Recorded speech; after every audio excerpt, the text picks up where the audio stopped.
What is happening, Dolphins fans? Welcome to another episode of the Fins Tailgate with your host, El Capitan. Tonight, big time news dropped today. If you haven't heard about it, we're going to get all into it. But Jaylen Waddle and the Miami Dolphins agree to a 3-year extension. We're going to go into all the details, how much it costs, what it looks like, what does an extension really mean. Comparable numbers to other wide receivers, just a shrewd move, get into all that. What does this mean for Tua Tagovailoa? What does it mean for Jalen Phillips, Javon Holland? What does it mean for Tyreek Hill? What does all this mean? Hit the like button on your way in. We're going to get right into it. Turner Yell makes the stop in the secondary for Denver. 1st and 10. The fake. Good. Block in there, and down it goes. Caught at the 30. This is the dynamic throw. He's in for six. Tyreek Hill. Touchdown. What a block. Take into your hands a plan, your own hands can land your own brand. And damn, I feel like no one takes accountability. They want the credibility, convincingly unwilling to put in the hours it takes to get some power. Don't be f***ing sour, take a cold shower, scream until you're louder, work until you're prouder, and f*** all the doubters, they're just your downers. I swear to God they all let me down. I always fought just to wear the crown. I'm off, it's these fucking clowns who were all taught they deserve an ounce. It's only worth it if you work for it. What is happening, Dolphins fans? Again, welcome to another episode of the Fins Tailgate. I am your host, El Capitan, and lots of good stuff coming out today, huh? I mean, there was some stuff coming out about practice, but front and center, big news. Chris Grier and the people in the office cooking. Hit the like button on your way in. If you guys are watching on Twitch or X or Twitter, come over to YouTube, subscribe over here, hit the like button. Shout out to everybody over here. Marino's GOAT. What's happening, buddy? Bob says not a yak receiver at all. I don't know about that, Bob. Always looks to either run out of bounds or slide on the grass after a catch. I do know what you're talking about in traffic, right? He'll body catch and go to the ground with it, but, there is some good yak yardage. He's another Jarvis Landry. I would say Jarvis had better hands, and I would say that Jaylen Waddle is shiftier, quicker, and faster. But Ryan AP, what's up, buddy? Raf in the building. Hit the like button, buddy. Appreciate you, Raf. Mudbone, Ryan AP. Oh, Ryan gets 2 time. Shout out to Chef Zhu. What's going on, Chef? Lets everybody know to hit the like button, subscribe, donate to the channel, become a member of the channel by joining the membership. Hit the membership button, become a member. Raul, salute, my man. What's going on? Look, cousin in the building. What's up, Jonathan? J-Duh. So I'm going to get into that, Jonathan, on what this means on our salary and everything like that. So going to get into a lot of it. Black Sheep TV was good. Cap for Life up in the building. What's good? Hit the like button.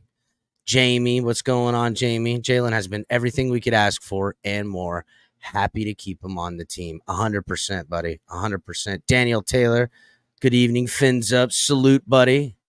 Yup. Listen, I've been a big Chris Grier supporter for a minute now. I feel like when he was sharing the power with other people in the building, right? The Tannenbaums of the world. The good things were more leaning towards what he did with the scouting department, the drafting, and some of the stuff. And we can say all we want about how Chris Grier has been with his misses, but I don't know if he's 50-50, but I would say these hits are really hits. And there's a very apparent ideology and in this, and I'm going to get into that here in just a second. Shout out to J-Dub, the Go Fins, in the crib. What's good? Duke, what's happening, homie? Salute everybody. I'm going to bring in one of the homies in the back chilling. What's up, Ali? Bringing Ali in here. We're going to talk about all this stuff, Ali. I do want to say something though, right? So, get a little feedback from you, Ali. Can you hear me okay? Yeah, you sound all right. Just kind of echoey. Echoey. Hold on a second. Let me see if. What about now? I'm gonna hit the reduce background noise on you. Okay. It's way better. Okay. Just so you know, I'm kind of disappointed. Whoever said that Jaylen Waddle is not a yak receiver. He actually averaged last season 5.8 yards. That's almost 6 yards of yak per reception, right? And then in addition to it, the leader doesn't even average that much. Just so you know, whoever the leader of who had the most yak yards altogether. Yeah, because they broke one or two and got a bunch of yards. Here's the thing I know about Jaylen Waddle, right? Is when the play is called and they hit him right, that wide receiver screen that he does running in traffic with blockers downfield, shaking arm tackles, I love it every time. The way he runs screens is better than anyone else on the team. Where he runs, where he comes in from the wide, and there's a slot receiver in between them, and there's the tight end, and they pull somebody, or a running back comes downfield, and he comes into the formation, basically goes from out wide, takes 3 steps in towards the slot position and catches it behind that wide receiver, behind that tight end, and runs through traffic, and they try to get to the second level. And he gets super close, cutting it where the linebackers end, and tries to get it to where he's running to the secondary. And he's made real good chunk yardage in those plays, and it's heads-up football. It's one of those plays that doesn't work a lot because it demands a lot in traffic, but when you do it and pull it off on a defense and you got them reeling, you got them on their heels, and then you smack them with that wide receiver screen and he's out there flushing, now you're spreading them out. You're spreading this team out all over the place. You force them into formations in which you can expose. So I love when that play calls and works. I hate that play when it's one of the worst plays I'm always like, why did I run that stupid play? Because it doesn't work, and you're like, God, the guy gets tackled at the line or what have you. But the way he does it, the way Mike McDaniel has designed it, and the way the players execute, it's one of my favorite plays he does. So this is what I will say, right, about Jaylen Waddle's contract. We're going to break it all down. But he's a screen black. Shout out to J-Dub. Bro. Jonathan's trolling. He loves to troll. He loves to troll. It's his game. But I will say this, Jonathan, that ain't true. He takes some of these deep slant routes. He's been known to get up downfield and catch him over his head. I mean, dude, he's in everything wide receiver. And we talked about this before, right?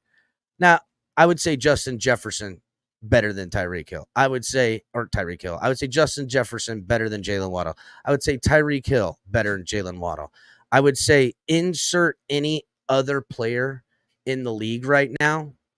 And yeah, you might say that they're better than him at this, right? Like if you were to say A.J. Brown or Tyreek Hill or Jaylen Waddle, excuse me.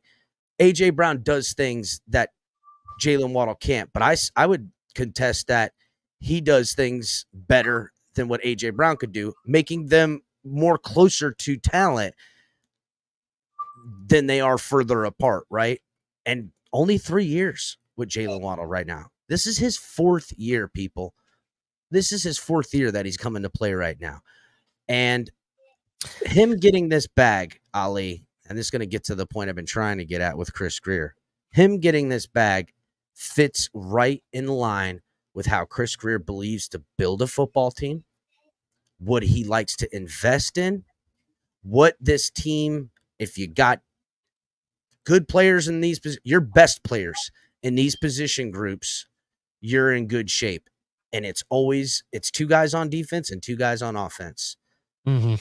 It's tackles and wide receivers on offense, playmakers. Both positions on offense outside the quarterback are the highest paid positions.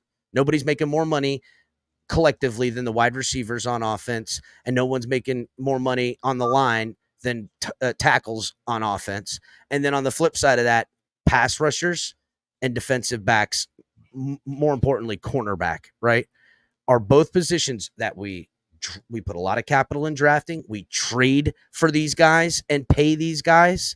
And drafting a guy like Jaylen Waddle in the 6th round and choosing to get out in front of his contract the way they did. Awesome move for a lot of reasons. Shout out again to J-Dub in the paying the bills, keeping the lights on, putting everyone else to shame once a month, twice a month around here, coming through with the wallet and slinging the dollars to show everybody how to support the program. Go ahead, Ali. I've been jabbering the last 10 minutes. Let me adjust this too. I'm agreeing with everything you're saying. Now, Jonathan says Waddle is our new Welker. That's actually a good thing if that's the case. I think he's our Waddle, to be honest. And what is he, like the first receiver that we've had in Dolphins history that had 3 years of 1,000 yards or more in his season? When was the last time we've seen that, to be honest? Right? 3 1,000-yard plus seasons is what you're saying. Yeah, I mean, when was the last time you saw that, right? Let alone, I was watching another content creator mentioning that I think he has what he has already accomplished in just 3 seasons is more than most Buffalo receivers, right? Which is amazing on its own, just by himself, right? So if we're talking about the contract, I think the contract makes sense, bro. It's less than $30 million a year, getting it averages out if you include the 5th-year option and everything. And this year it averages out to be about 21 million, 21.5 million, something like that per year. It's great money. It's flexible. And just like all of Chris Grier's contracts, since he's been fully in charge, there's an out after the 3rd year of the actual extension itself. So that's the thing that I love about how he's doing contracts. People are questioning, well, this is only a 3-year extension. Yeah, so it's a win-win. It's a win for us. We're not breaking our backs, right? And it's a win for the player because that allows him to cash in one more time in an additional contract later on in his career. So for me, it's a win-win, both parties. The money makes sense. Now let's go sign Tua so we can get everybody else signed and then go win a fucking Super Bowl. Excuse my language. I hear you on that. So, and we're going to get into a little bit of that talk in a little bit later. I do want to break down a couple of things real quick. Jaylen Waddle, Miami Dolphins selected him with the 6th overall pick. Now, in that draft, when we had those 2 first-round draft picks, my 1A and 1B, if the Dolphins got one of these guys or both these guys, I was going to be elated. Number 1 was Jaylen Waddle, and number 2 on my list, my man crush list, who I wanted, who I thought we could get, was Jaylen Waddle and Jalen Phillips, and we cracked it out of the freaking park with those picks. We'll get on the Jalen Phillips stuff here in a minute and how this could affect him as well. But I will say this about Jaylen Waddle. Again, as Ali talked a little bit about, 3 years of playing, right? And remember, he's missed a couple of, he's had some ticky-tack injuries here and there too. Yet still, and I would say this, right? First year in the league as a rookie, he came in and was the number 1 target, was the possession wide receiver. They were doing anything and everything especially when Tua was on the field, because he wasn't there the whole time. They were doing anything and everything to get the ball and facilitate it to him as a possession wide receiver. And he got all them yards, he got all them catches and everything like that. Hit the like button on your way in, everybody. What's up, Michael K? I see you slid up in here. Bishop, what's going on, buddy? Michael K says you're hiding Bud Light, bro. I thought you were a moonshine guy with me. I don't know what to say to Michael K. He's crazy. What's up, Rhino? I see you in here, brother. What's going on? Just check. No Landry, Duper, or Clayton didn't get. That's exactly right, and we're going to get into that. For a drafted Dolphins wide receiver to come in the first 3 years and do what he did and miss games. Remember, first year they force-fed him the football. Second year probably could have been an excuse for him to not get the 1,000 yards, right? Sophomore slump. Tyreek Hill comes in here. Tyreek Hill's going to be fed the ball. Who knows, right? And we saw some new plays designed by Mike McDaniel to get the ball in his hands and make him a weapon, amassing over 1,000 in his sophomore year. And then last year, early in the year, he had a rib injury. He was a little banged up, missed some games later in the year as well. But I would say this, right? I would say you could see the growth in scheme as well as usage from him. I didn't see him work on his hands, catching away from his body like I'd like to see him do, but I did see a lot more usage on how they wanted to implement him with Tyreek Hill on the field, and his presence was felt. And over this first 3 years, he's gotten 3,385 yards. He's gotten 20 total touchdowns. Broke the rookie reception record in 2021. Don't forget about that, guys. Remember, broke the rookie reception record in 2021, being a possession wide receiver, getting the ball, being everything. He is the 9th wide receiver in NFL history to start his career with 3 consecutive 1,000-yard seasons. So none of the Dolphins, number 1 with the Dolphins, first time for that to happen, and broke the rookie reception record. And he's the 9th guy in the entire league to ever have his first 3 years go over 1,000. And then he's the 5th wide receiver in NFL history with 250 plus receptions and 3,300 plus yards in his first 3 years. So the usage rate, what you're getting from this young man and what he's already proven, and the sky's the limit for him, right? The game's going to slow down. He's going into his 4th year. Game's going to slow down. He's sharpening his craft. We always see him in the offseason. We always see him all year long. It is 24/7 honing his craft and getting better. And that has to be respected. The team knows it. The coaching staff knows it. The organization knows it. This kid, that was what I loved about him. Not only was he super talented coming in out of college, right? But it was so blatantly apparent that with his limited usage, with all the weapons that they had there, because they had to spread the ball around a lot in there in Alabama, and him getting injured the year he was going to shine the most too, it was so apparent that guy was probably the best overall talent coming out of there in his years that were there with all those guys. We're talking about so many of them that did so much stuff great. To me, he had the most raw talent and dog in him. The dog in this kid, and it's shown more and more, and I can only imagine him growing incrementally, which is a lot to a guy that's so good already, to get better in every way. This is just easy math to me, buddy. Just easy math. So again, 9th wide receiver in NFL history to have his first 3 seasons over 1,000 yards, 5th in history with over 3,300 yards and over 250 plus receptions in their first 3 years. Crazy deal. Yeah, it's a no-brainer, bro. The money makes sense. It's a win-win no matter what. I just think it's a no-brainer. I don't know why anybody's even questioning this deal, to be honest. It doesn't hurt us. It doesn't stop us from re-signing Tua. And I know you want to get into the other players later. That's fine. But what I'm saying is that this does not break us. If anything, a year, 2 years down the road, this is the best deal we could have ever had, to be honest. Bro, and we're going to get into that part. So this is it. We're going to break down the dollars and cents. We're going to get to the meat and potatoes of the food. Some hearty. We finna eat hearty. Hit the like button, everybody. On your way in, let's get into it, right? So here it is in a nutshell. It's a 3-year extension worth up to $84.75 million, a guaranteed dollar amount of $76 million.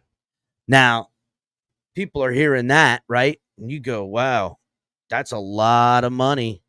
76 million, guaranteed over 3 years is just over 25 million. If you go 87.75 over 3 years, that's $29.5 million almost that he's getting. He's going to be getting around $30 million a year. and they're like, man, this guy's a $30 million a year wide receiver, blah, blah. I hear the people, the naysayers. I hear the people saying the Dolphins jumped the gun on this. I'm going to really try to break it down as best I can for people to really understand that this money doesn't take effect for years. We are paid up with Jaylen Waddle right now for this season and next season. Okay. He has already been paid that money. He accounts for $0 on the cap against our cap right now, which our cap is sitting at around 21 million, if memory serves me correct. Right. Next year, because we signed his 5th-year option, he's getting a guaranteed dollar amount of $19.9 million. And if you look at our cap situation next year, it's already bought and paid for. And we're projected to have around $11 million next year with the cap going up a little Just bit. Just to clarify what you said, because Michael K will call you out for it. So he does account for our current cap situation, but we're not adding to it, is what you're saying. It's already been paid, basically, is what you're saying. So, yes. Dang, dude, how'd you get my cuz cap is no calling right now, OBJ. How'd you put that OBJ in a box like that, dog? See that on there? Yeah, I see that too. How do you do that? I don't know, man. The guy has made him money. He keeps dropping dimes. All these fools that think that they contribute to this channel, man. Jonathan's making you look like you're nothing. Yeah, dude. No, he's like, yeah, don't worry. I'm gonna fucking take care of this channel. That's my cuz, so I appreciate it. So again, right? This money doesn't affect our cap till 2026, meaning he's already bought and paid for now, which I want people to really understand. I've already talked a lot about this. Now, there's certainly not enough players on our 2026 roster. If you were going to pull up Sports Tracker over the cap, right? Sports Tracker over the cap to measure, where your cap situation sits, and this year, next year, the following year, and so on and so forth. You would see that you pull up the 2026 roster. It's shy of a lot of guys that we don't have under contract, but we're projected from now to have $98 million. Now, that doesn't include the cap going up next year and then another year before you even access that money, which they're expected to go up 30, 35 million. So you could safely say that the Dolphins will have $120 million to start off with. Oddly enough, right? When you measure those contracts, Teron Armstead's money's still in there, and so is Bradley Chubb, which are both guys that won't be on there in 2026 as far as I can see, right? So my point is that I'm leaving them on because I'm giving a soft projection because I feel like there's going to be other guys paid for. So the Dolphins, when they have to make the first payment of Jaylen Waddle's extension, which we just went over, was an average of what, $25 million a year guaranteed, $30 million a year in potential money. You're gonna have $25 million, whatever, $26 million count against your cap in 2026. You still have $100 million left over, and that's not with doing anything. It's not even trying. It is a drop in the bucket. So that's the first thing I want to let people know. And here's what Spotrac has put out about the money, right? And they've given a very good breakdown here. So it says per Pro Football Talk and Jaylen Waddle's deal, $84.7 million extension with the Dolphins includes, like I said, $77 million guaranteed and change. He got $35.9 million up front at signing. Yep. Okay.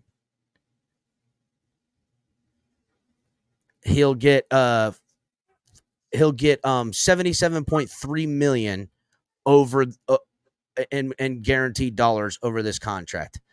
The cap hits for this contract, because of how they're spreading this out, is this year $9 million. Okay. Next year, $19.9 million, 2025. The following year, $21 million. 2027 will be $27.7 million. And then in 2028 will be 31.1, which I'm sorry to everybody. Come 2027, they're probably going to rework this deal and re-extend him and keep him on the football team as long as he's the Jaylen Waddle I think he'll be. So when you look at the Dolphins, now Ahmad St. Brown signed a deal, a 4-year deal this year, okay?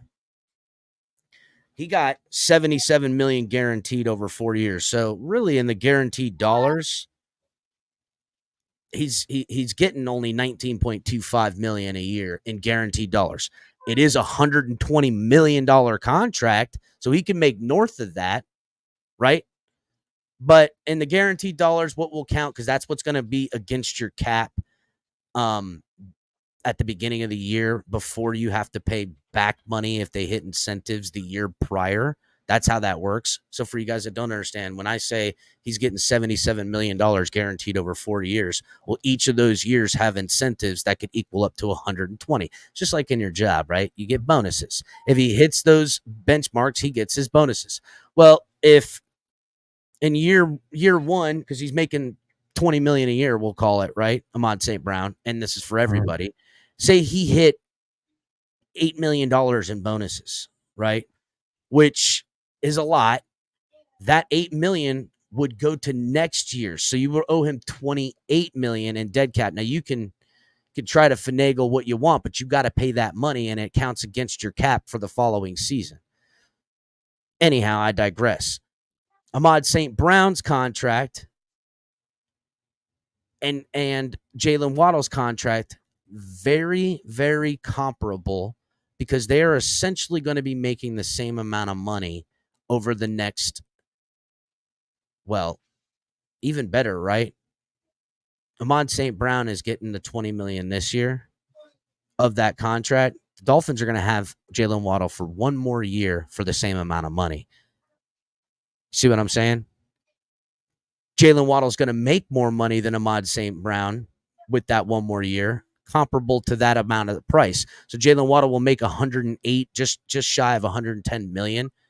And Ahmad St. Brown is getting 77 million. If he were to get a 5th year in that deal, a 5th year of this, of another 20, he would still make less, which would be like 97 million. So Jaylen Waddle essentially in a year-by-year sample size for Ahmad St. Brown is making roughly $2.5 million a year more than him on a GPA average, right? Like a per year average. Yeah. So, but I think 10 out of 10 times, and Ahmad St. Brown's really good.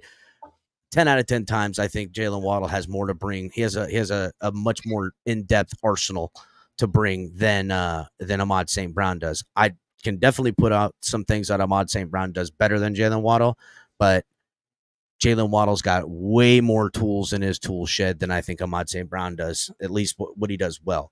So, again, and that was another conversation we were talking earlier. That's how I feel about every wide receiver except for Justin Jefferson and Tyreek Hill. So, again, real quick, that money's not going to come into play until 2026. That means the remainder of this year, all of next year, until we start the 2026 season the following year. So potentially, the money Jaylen Waddle will be making, according to Spotrac, of $21 million is going to be so. I doubt he's even making top 10 money at the wide receiver position. Here's the thing for you got to think about, right? The YouTube money is going to start kicking in over the next 2 or 3 years. You're going to see a lot more of it. They're projecting that this coming up year and the year after, the cap is going to go up $30 million a year, bro. So that's an additional $60 to $90 million extra we're going to have in cap space that by the time his money actually kicks in, right, then we're going to be like, well, that didn't really hurt us at all. No, because the cap went up. And We have a potential number one receiver, which I think he's the number one right now, with or without Hill, unlike some of the comments I'm seeing, right? Who? I personally Waddle. think that he's not, it's like you just said, it's not going to be top 10 money. You know what I mean? He might be looking at that point, be like, oh man, I got to start looking at reworking this deal, to be honest. For me, I think it's perfect deal for the Dolphins. No questions asked. Chris Grier, again, proved why he's the GM. That's what I'm saying.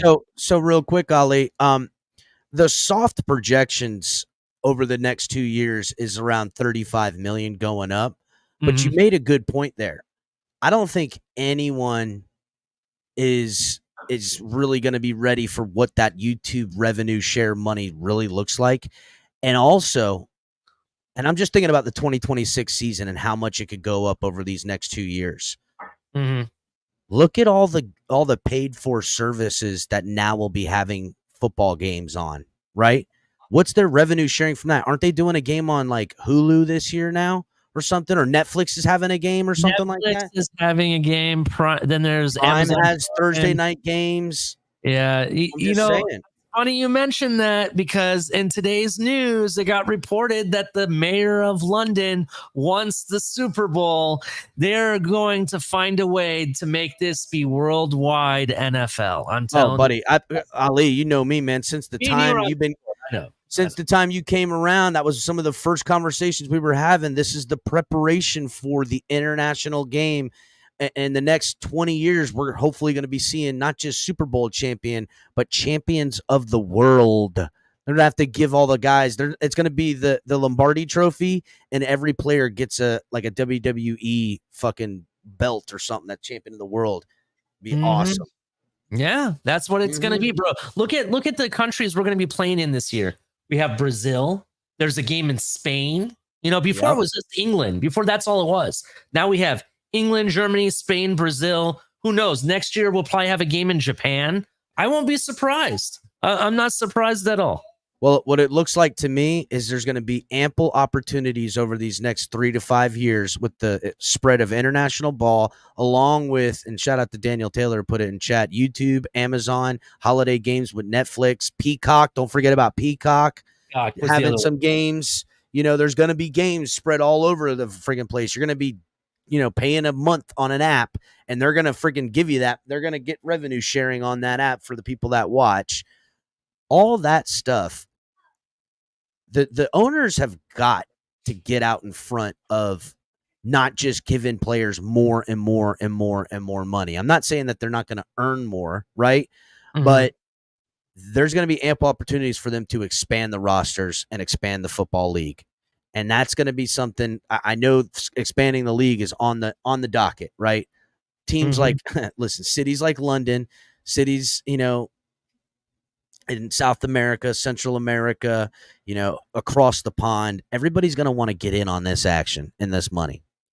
So how that'll look, that's another talk for a different episode. But I will say this, those dollars, to me, they need to start adding more players on the rosters. They need to add 2 more players on the roster and bring it up to, you know, 55-man roster, and a couple more players on practice squad potentially. Well, and combat paying, you know, $300 million, $400 million, $500 million contracts as long as they can, because if not, you're going to get the best players in the league to demand the money, and it's going to, I don't want to say it's going to hurt the game, but if you're going to have more games against bigger divisions, because that's what they want, they're going to be a 20-week season to make sure this expansion happens. You need more players, and you need to find more talent. It's funny you mentioned that, El Cap, because again, the news speaks this week. News came out that the NFLPA is finding a way to reduce OTAs and increase training camp. So if you have an increased training camp, that means more games. That's all I'm going to say. So, you're going to need more players. So it's kind of falling in line. Yeah, they gotta figure a way to just, and they kind of have a little bit, right? They've kind of figured a little bit with, you know, the XFL finding more talent, you know, working in the supplemental draft that they're doing from that.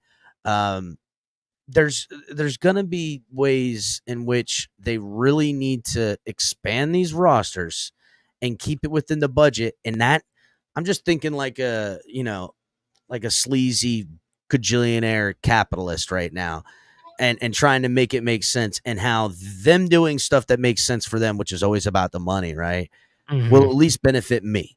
And benefiting me is obviously more football, but I need it to protect my football team and my players. And I'm talking about the day in which the roster gets enough and teams are building an offense but having two quarterbacks, so they have two different styles, but it be like a regular thing where you've got the in the pocket slinging it quarterback, and then you got like the wildcat kind of quarterback, but you got the personnel to kind of do it, and the roster space to do it. There's this whole new dynamic of football that will come one day where you're just going to have complete personnel changes, and it's going to look sick, dude. It's just going to be sick. I can't wait. So I'm about it. Now, let's pivot on this conversation a little bit, right? Jaylen Waddle, again, for everybody, signed a 3-year deal, will be with the Miami Dolphins through the 2028 season. I mean, it's just beautiful money, dude. Beautiful for us. He'll be making $25 million on average a year, and I'm telling you right now, come the year that money's really hitting the books in 2026, we're gonna be like, wow, look at what guys are getting paid, and look at what we got on the roster. And Waddle's gonna come to the table, and they're gonna be able to get it and double dip on this thing. So how does this affect some of the other players? Because here's the deal, right? And I want to get on this Jaylen Phillips subject right now first, and then we'll talk about Javon, and then we'll bring it back to Tua, and then Tyreek. The Jaylen Phillips thing, right? To me, this was kind of the plan. I thought by all accounts, by all whispers, that Jaylen Waddle was going to really go for the bag. And maybe even, I don't want to say play hardball with the Dolphins, right? But maybe bet on himself to really get the money. But first of all, shout out to Chris Grier and the team up there doing obviously whatever it took to show that they love Jaylen, they want Jaylen, and pay him early and give him guaranteed dollars and put $40 million in his pocket today to seal this deal and give him generational wealth, security, and obviously sell him on who he is to this team and how important he is, and that they want him to be a Miami Dolphin. And they sold him on Miami. They sold him on the team. They sold him on Mike McDaniel, Chris Grier, whatever. It doesn't matter. They got the deal done. And again, we're going to see in the years to come, later this year with the Jamar Chase deals, all these guys, the Dolphins made out. But I'm not going to look at like, oh, the Dolphins got one over on Jaylen Waddle. I'm going to sit here as a really good fan and be, thank you, Jaylen Waddle. This is a team-friendly deal. And I don't care what anybody says. If you don't see how friendly of a deal this is, because to me, Jaylen Waddle could have played this year, bet on himself, could have been on that 5th year and pushed the price, could have bet on himself and went through the 5th year and hit the open market and get $75 million up front from somebody potentially. Who knows? Jaylen Waddle's only getting better. This guy wants to be with the Dolphins. And as far as a team dude, likable person, does the right things on and off the field, represents this team. You never see him in some nonsense. You could just tell in the talks and stuff with his charm and his smile. He's just a good young man. He's just a good dude. You know what I'm saying? Just a good young guy. And that, bro, can't ask for better than that. So that being said, right, I thought that the Dolphins were like, dang, we want to pay Jaylen. I thought Jaylen and his people were trying to do a little something different. And I thought the Dolphins could capitalize with the Jaylen Phillips situation. So what I'm looking at now is, can Chris Grier and his people in the office pull off another big-time move. Now, I'm not saying today, and I'm not saying right away, but I'm looking at Jalen Phillips. We know he's got the injury. We know he's still got a limp. I don't expect him to be there at the beginning of the season. And honestly, if they're playing it safe, he won't be there till week 7 after the bye week in week 6, right? Maybe he'll come on before, maybe, or they'll bring him back the bye week, have him in the speed training, and I don't know what you got going on right now, Ali. Panthers just scored. Sorry. Oh, word up. We're up 2-1. That being said, right, he comes back week 7. Takes a week or 2 for him to start hitting it, right? Getting caught up. Week 9, 10, 11, 12, he's just hitting his peak again. He's cooking. He looks like the guy. This is my dream anyhow, right?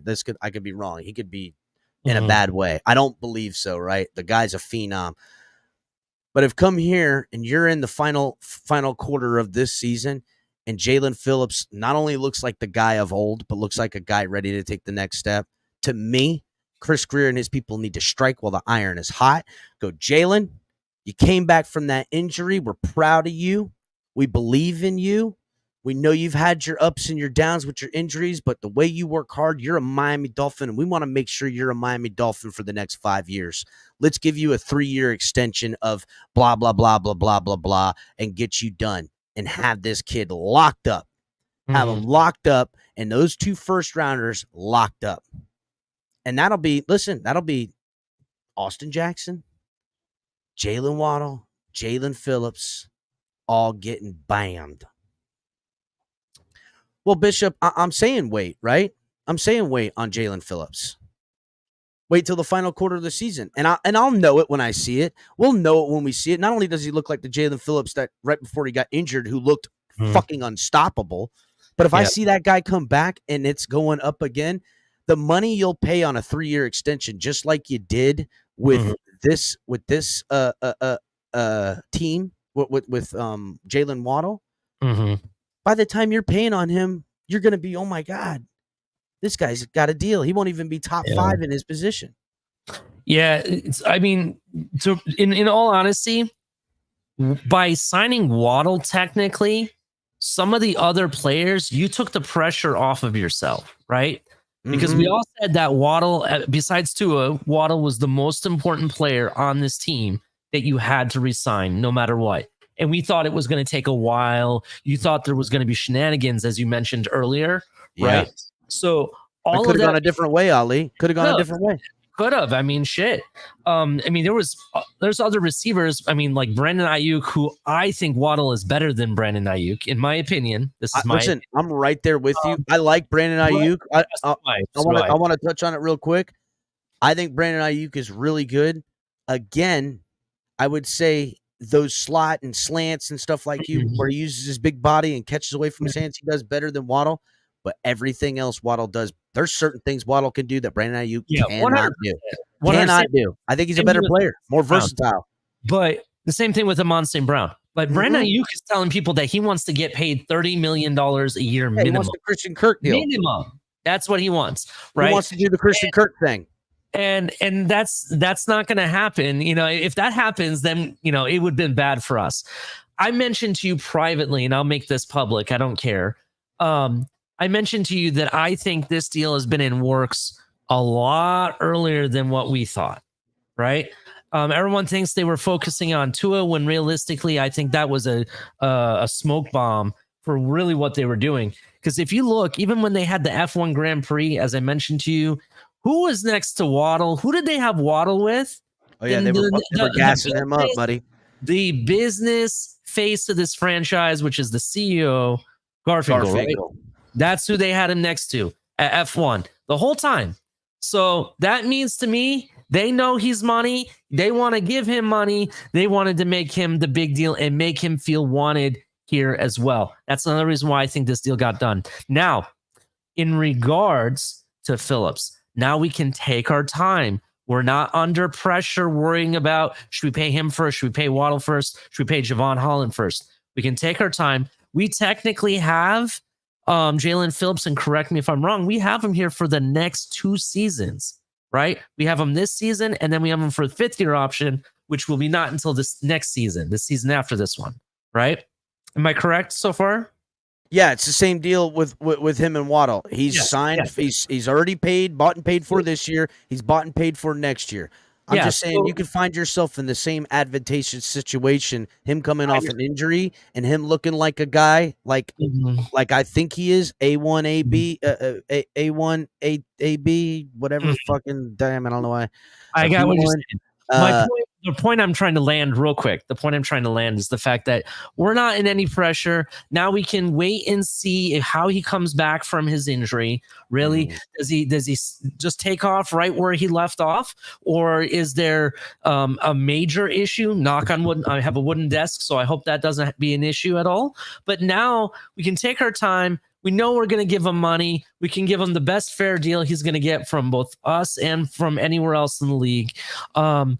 And we're still going to re-sign Tua, and he's going to get his money too, bro. We can pay. There's a path for us to pay all these players. Really, there is.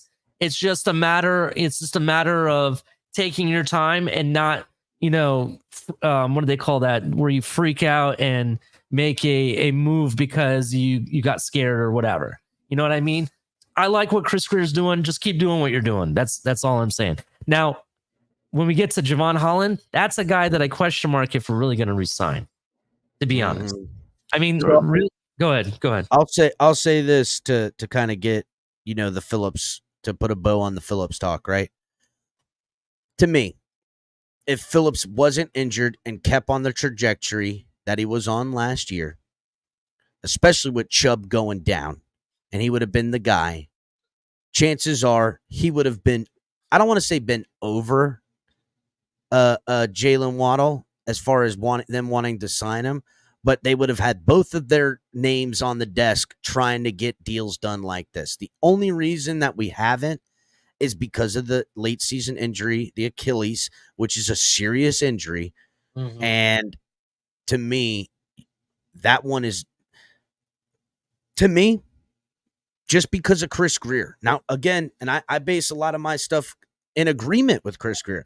I it's funny, right? I don't like he's doing what I would suggest to do as far as how you prioritize the importance on your team.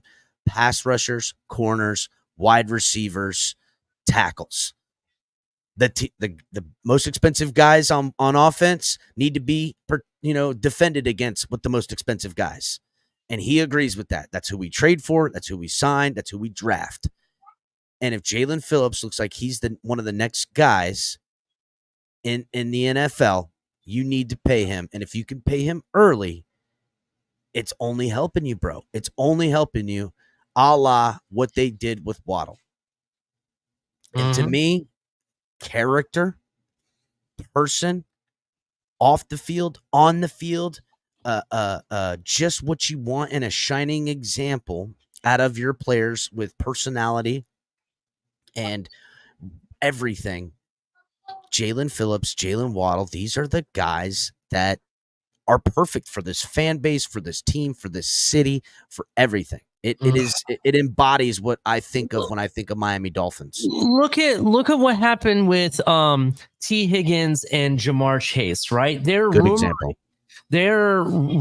that they don't want to. They're gonna hold out. They're gonna hold out for their money. They're both owed money, and they're on the last one. They want extensions. They want reassurances. Yeah, they want their reassurances, and they're gonna hold out, right? Did you see Waddle hold out? All these players getting paid ahead of him, right? And did you see him hold out? No. The guy put the work in, shows up to camp, puts the work in, straight business, no shenanigans. When have you heard Waddle's name in the news or TMZ or anything else at all? Nothing. Not once, right? Never. Look at Jalen Phillips. Same exact thing.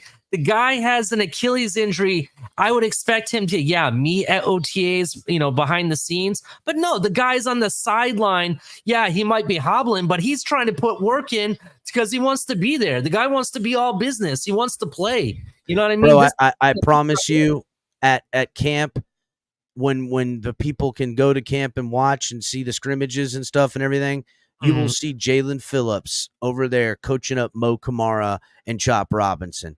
I promise you that. He is a team guy.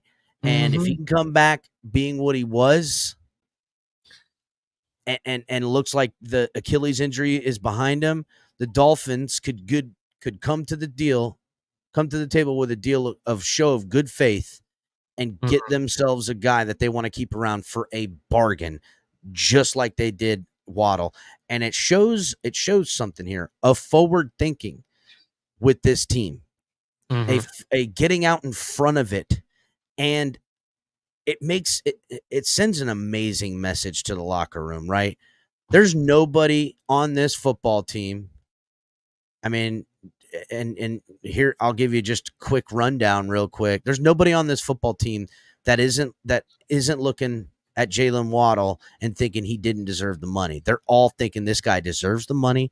We love him. It makes sense. Jalen Ramsey putting out, dub, get that moolah, big year loading. Jalen Ramsey puts out on X today. Tyreek Hill couldn't be more happier. We've been hearing him cheer about it too. I need my boy Waddle's got to get it, got to get the bag. It's time for him to get it. It's a show of good faith to guys that they draft. Imagine if you're Chop Robinson right now. You're like, I'm a first-round draft pick. There goes that kid. He got an extension. He's getting with the money he's made in his first 3 years and the money the Dolphins just put in guarantees. That means in his 8 years of playing football, he will have $100 million. And the Dolphins have shown that to people like Chop and everybody else. We will pay you if you perform. You do all the right stuff. You be a team player. You're a Miami Dolphin and you perform and you're setting, rookie records like this. You're getting 1,000+ yards every year. You're doing what's asked of you. You don't bitch about it. You got a smile on your face. You're a pleasant person to be around. We want that and we're going to reward it. And that's what's happened. This is an incredible message. And I promise you, Jalen Phillips and his people are thinking we might get this contract done this year if we can come out, Jalen. You get back, get yourself healthy, get out there. Once you're ready, let's let it loose. Because I promise you, the Dolphins are calling us and we're getting a deal. We're getting a deal done. And this sends a great message all the way around. Now let's pivot. Let's talk about Javon Holland and what this means for him. Because Javon Holland, when it comes to Jaylen Waddle and Jalen Phillips, I feel a little different about him, but I also feel he's a much different character type of person, but I could be wrong, right? I'm willing to listen because I've been wrong before, buddy. And I don't want to make any preconceived notions about who's what and how they are and what they really think or anything like that. Tell me, Ali, Javon Holland, what do you think, buddy? Look, the guy has a lot of talent. I'm not going to take that away from him. And when he's at his best, I do think he is one of the best safeties in this league. However, there's a difference when you have the talent, but you only show up when you want to. I need him to show up all the time, including against those big teams, right? The tape doesn't lie, bro. The guy plays better, against the teams that we obviously beat. But against teams like Dallas, Buffalo, or Kansas City and stuff, I need him to step up for the defense and sometimes carry a game on his back. That's what I really need. And with that being said, the last thing I'll say is that there really isn't a market for safeties. Look at the safeties right now. They're not getting paid. Justin Simmons, everybody thought he was going to get the just broke the bank, dog. Wingfield just broke. One guy that's been the top safety in the league for not one season, not 2 seasons, 3 seasons in a row. And that's a fact. And right? That team cannot let go of anybody right now. They got to hold on to what they got. Let go of anybody. So obviously them. But look at guys like Justin Simmons, who we thought was going to go to the Eagles and get 20-some million. Never happened, right? There was the talks to the Steelers. Never happened. The other guy who was a big-time safety, Adams, I thought he was going to go to the Ravens and get a bag. Supposedly he's signing with them, but he hasn't signed, and it's really not going to be a bag at all. There really isn't a market to pay super massive contracts to safeties, except for one guy. And the difference between that guy and our guy, that guy has been the top of the game, top of the mountain for the past 3 seasons. That's the only one that has deserved it technically, right? He's the outlier.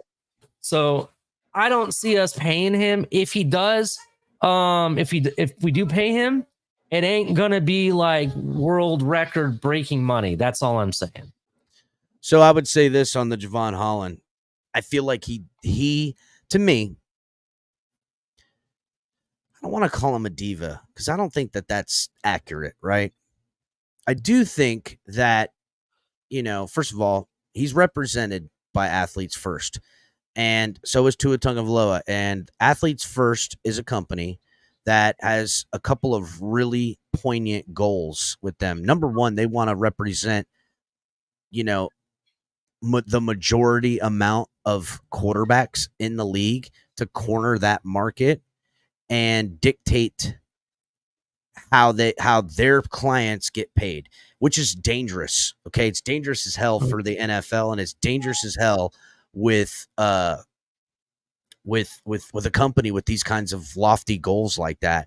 And the NFL needs to pay close attention because they are so apparently, to me, a team of agents that is forward thinking with their clients.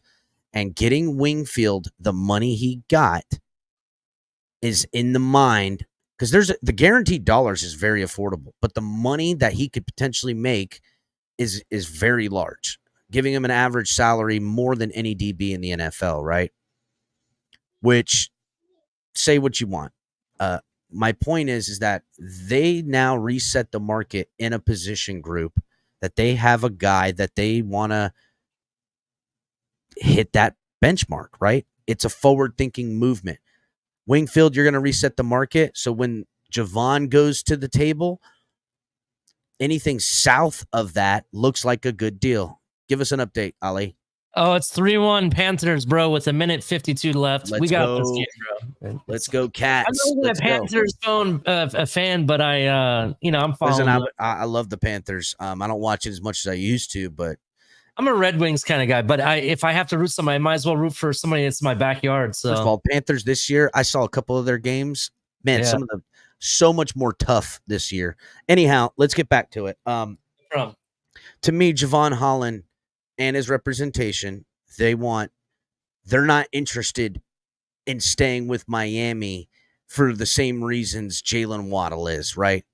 Jaylen Waddle obviously wants to make money, but also wants to make money in Miami. He doesn't just want to make the most money possible.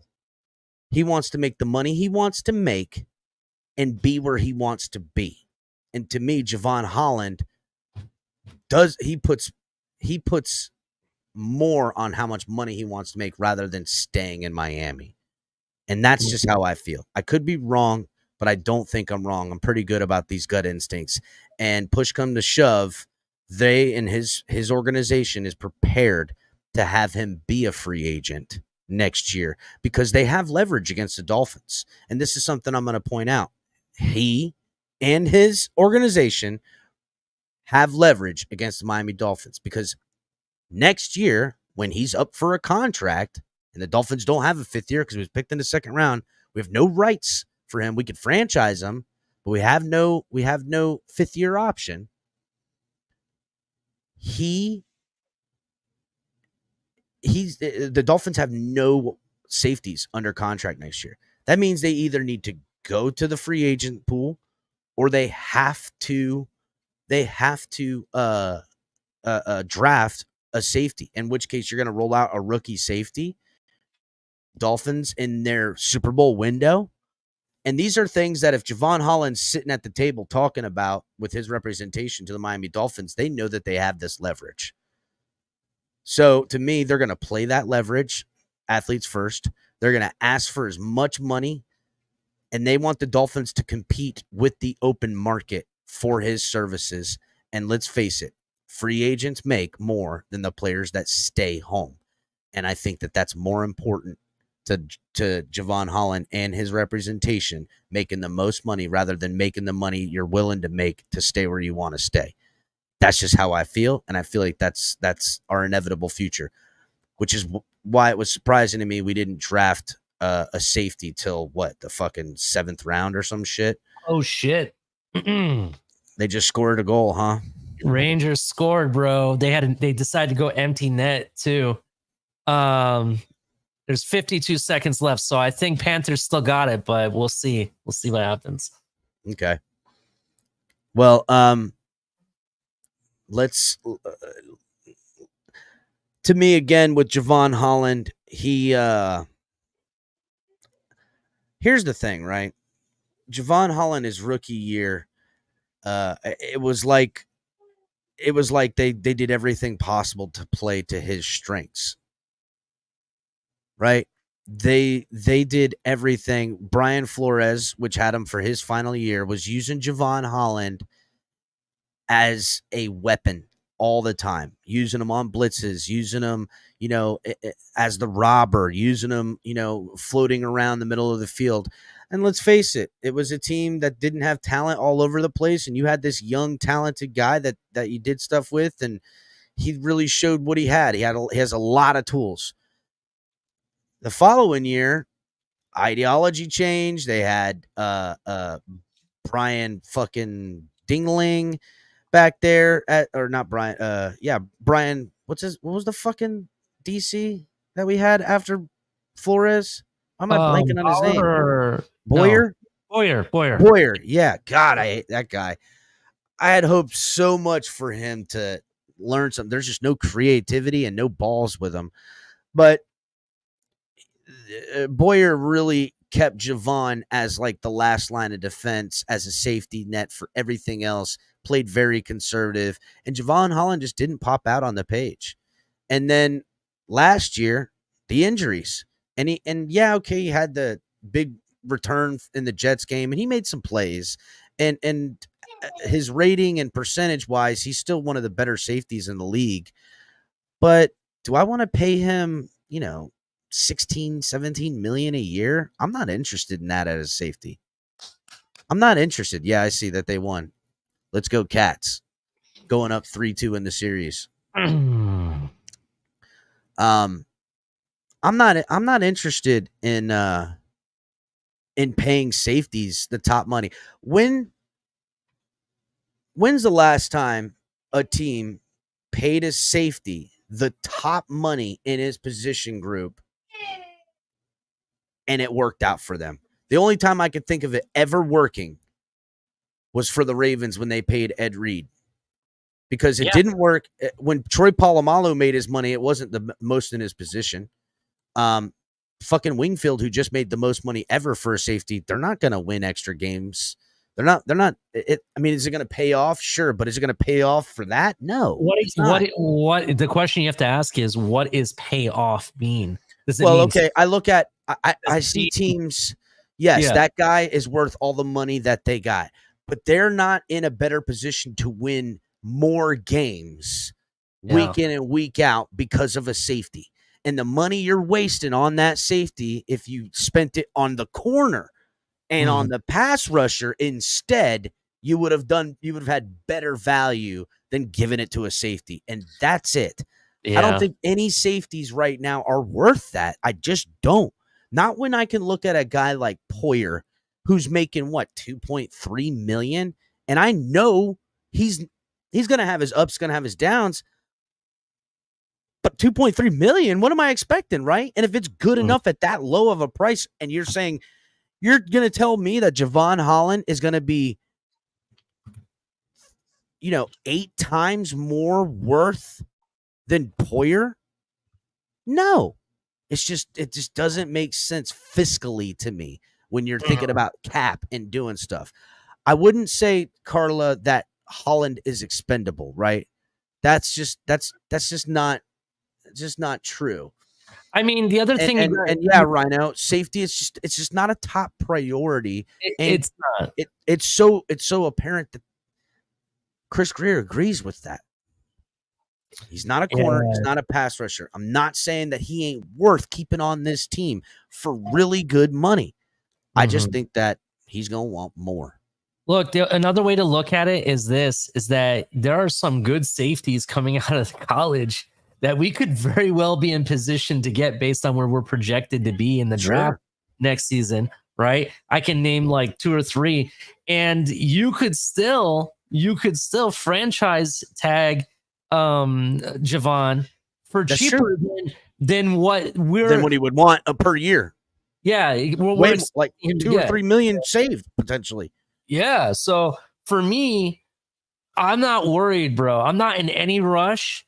And like I said before, if you want me to pay him the money like that, I need him to step up and actually show me how he's going to win the big games, not the games I'm already expected to win that I know you're going to drill the Broncos of the world and stuff like that. I want to see you beat the Bills, beat the Dallas Cowboys, beat the Packers on Thanksgiving, right? I need you to do those types of things for me if you want me to back up the Brinks truck. Just saying. So here's the thing, right? And here's the thing I'll say about Javon Holland real quick. What's going on here? Why is this happening? And CCRR, if you think I'm crazy that there's a couple we could get in the first round, you're lying to yourself because I can name a name. Well, not only that, I expect us to be later in the first round. I guarantee if this guy comes in the draft, he will be a first round draft pick. And you can mark it today. I will have the receipts, and that's Caleb Downs. Well, here. All right. Mark the receipts. Chat. Caleb Downs, first round safety. Mark it down. I will say this, right? Safeties get picked in the first round every now and again. Typically, here's the Dolphins picked what, 21st this year? Was it? Yeah, I'm expecting us to be, obviously I want us to be a little bit lower. I want us to be closer to 28 and beyond, right? Yeah, that's right. But to that point, that late in the draft, I'm not opposed to taking a safety. I also see whether they pick with the first because it's lower or in the second round a safety. I could see them double dipping next year if Holland's gone. So they say they pick one in the first or second round, and then later in like the fifth or fourth or third or round, or maybe not the third if they pick it in the second, but like in the fifth or sixth round, getting another guy. Here's the thing, right? If I'm gonna pay a safety money, you gotta be not just a skilled playmaker, because I think that's what Javon Holland is. He's a skilled playmaker at times. But I need my safety to deliver the fucking boom. Okay? He doesn't put the licks on people that I want a safety who has nobody blocking him, has downhill coming at, reads the play, balls in the air. This guy's going to catch it. Well, I'm going to hit him so hard he better hold on to it because there's either a fumble here or whatever. Rashad Jones could not only intercept the ball, but he would lay the boom and come up and hit stick on the run game. Multifaceted. Guys like that are worth more of the money. Javon Holland, could he be some of that? Sure, but I don't think you like the guy that's going to lay the boom, right? In my opinion, and I know I'm probably going to get some heat for this because of the into Dolphin Realtor and Joe Rist who want to try to call me out for why I said Caleb Downs. Caleb Downs, yes, he did transfer to Ohio State this year, but he hasn't played for them yet. Go look at the team he played for last year, which was who? Alabama, right? Go watch the Alabama tape, then come back and talk to me, because then you're going to be like, shit, dude, this guy, like, he looks like he can play linebacker as a safety. I'm telling you, that's the guy I want. So come back at me later on after you've watched the Alabama tape. But if you want a guy like that, then I think there's players coming out of college that could do that for you, El Cap. That's why I'm not in any rush to pay. Yeah, right. And Gunkanon says I haven't seen a nice hit from Holland since that Thursday night Ravens game. And that I remember. But look at like Deshaun Elliott last year, and he went to the the Steelers this year, and they paid him some money. I'm more interested in paying the kind of money we did last year and what the Steelers paid for him for a safety rather than paying Javon Holland because he's a young guy coming into his first big deal contract. I'm going to overpay him. You overpay your safety position. That's what bad football teams do. I'm sorry. I'm not into it. If you're the best safety in the entire league, like Minka Fitzpatrick is. I kind of understand why you want to do that. But to me, I don't need it. He's not Minka Fitzpatrick. I'm sorry. If you're going to be comparable and have a good replacement for him, I got you. He's good. He's damn good. And this year could be his best year. You know what we need back there, bro? We need a Rashad Jones. Go find me a freaking Rashad. That's what I was just saying earlier. Give me a guy to lay the boom. That's who I want. Yeah, that's who I want. And Dolphins Realtor, I'm sorry for calling you, saying that you called me out. I kind of thought you were feeding into some of the other comments I saw. I apologize. My bad. Keep going, sir. Yeah, whatever, TDR, bitch. Salute, no, TDR. I love TDR. I like TDR. Hit the like button, everybody, on your way in. Coming up past the 1 hour mark. Guys, make sure to join the membership, right? Hit the like button. Donate to the channel. Subscribe if you're new. If you're watching on Facebook or X, or not Facebook, because we ain't got Facebook. If you're watching on Twitter, Twitch, come over to YouTube, subscribe over here, help the channel grow. And check out the website, TFTGnetwork.com. Got all your good stuff. You can pick up your Lando Takes Color shirt there at TFTGnetwork.com. Link is in the description, in the bio. Got all kinds of good stuff. Make sure to check it all out. Get ready to dive into a new world of online shopping with the Fins Tailgate. Whether you're a die-hard sports fan or just looking for the latest fashion trends, we've got you covered. With a wide variety of products from your favorite sports teams to stylish accessories and home decor, we're your one-stop shop for all things tailgate.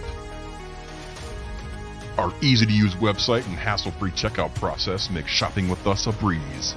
Plus, with frequent sales and discounts, you won't want to shop anywhere else. So come on in and join the party at the Fins Tailgate, your new go-to destination for all things tailgate.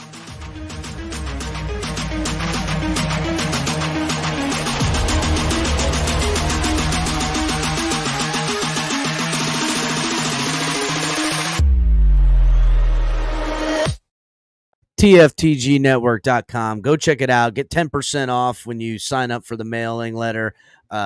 Great stuff, great quality. All the guys, myself, we all got stuff from the website. Very nice. Good. So, Javon Holland, jury is yet to be set. To me, in a perfect world for Javon Holland, he's going to outplay his worth in Miami and hit the open market, and someone's going to pay him the bag, and he'll be their superstar, and it'll be all for naught because could he win one? Yeah, but not while he's the highest paid safety, because a team that's doing that ain't going very far. It's just how statistics work, right? Flava J, what's up, dog? Aaron Jones, TDR, Joe Riss, CCRR, what's up, everybody? Carlo was up in here. I saw earlier. Hit the like button, everyone. Who else? Jose in the crib. What's up, Jose? Gunkadoos, B McD sliding in here with the McD. Hit the like button, everyone. This is a good question. There was some news today. They were acting like they were acting like this was like breaking news that Tyreek's looking for a new contract. That's been reported like months ago, bro. Okay, so I reported from where I was getting information from on a lot of stuff, and some of the things came to pass that I was talking about in February and March before the draft and everything. But the one thing that hadn't come to hit, I was told with certainty, Dolphins had a deal that they liked, that they thought was fair, ready and set to go with Tyreek Hill. And when he was getting back from on his, fucking Mediterranean vacation, I did laugh at the profile pic, X-Wolf. I did laugh at it. I saw, look at the profile pic. What the fuck, dude? Anyhow, I kind of thought, okay, when he gets back, this deal's going to go. But I guess the Dolphins didn't sweeten it enough, right? They probably were real close to what I heard that they were looking at, because Tyreek Hill, all right, so let me just go through it very quickly. I'm going to give you guys the cliff notes, right? This year, with the money that the Dolphins have given him up front and have on guarantees, right? They can't cut him. He's gonna account for $31 million this year against the cap, and they can't cut him because they owe him 22 and a half, just a little bit more, 22 and a half extra. If they were to cut him, they'd have to give him all that money, which is like $54 million if they cut him this year. Next year, they can they can cut him, and they basically can split it up. If they did a post-June cut, they could split up that remaining $22.5 million or whatever it is up over the next 2 years in dead cap. So Tyreek inevitably would make his guaranteed dollar amount, which was $72.2 million for when they signed him and traded for him. And the Dolphins would pay that and split it up over the 2025 and 2026 season if they were to get rid of him next year. Now, Tyreek Hill, with incentive money and money potentially made and all that stuff, he would be losing, if he stayed with the team, on just a base salary. He'd be losing, what was the number? Let me see if I could find it real quick. He'd be losing somewhere around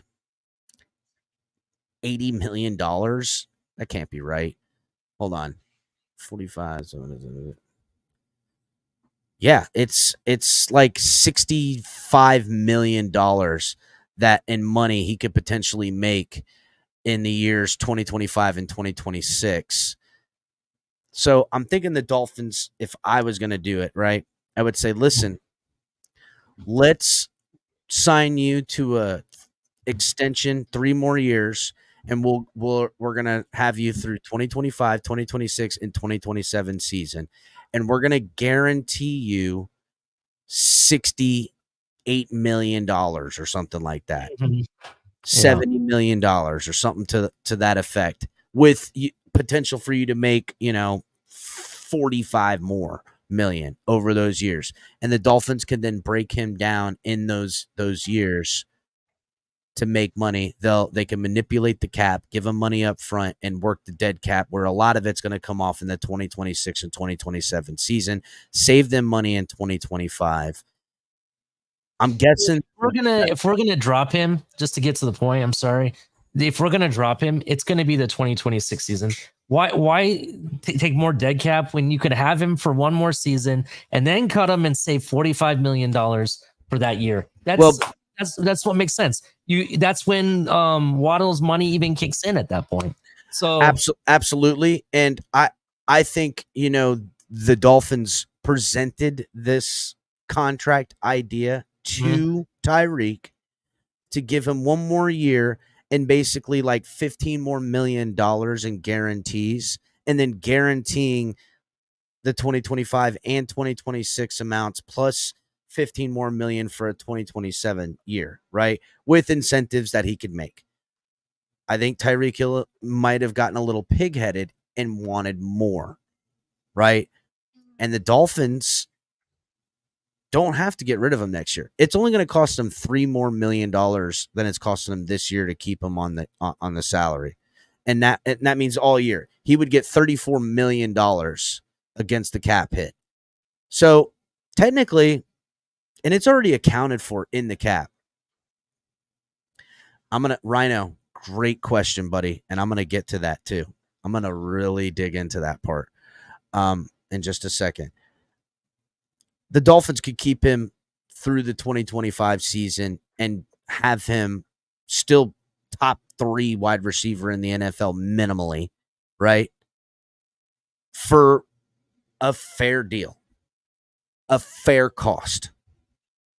Top 3 in money, probably, but he's one of the best, if not the best, in the NFL for another year. And they can hold out, and they don't have to get this deal done. Dolphins playing shrewd, not too dissimilar to what's going on with Tua right now, being patient, knowing where their leverage is and what they have to do and when they have to do it. Because every day a player doesn't have certain dollars guaranteed, they're taking a risk. And Tyreek Hill is going into this year with only $22 million guaranteed for him. Now, he knows another thing.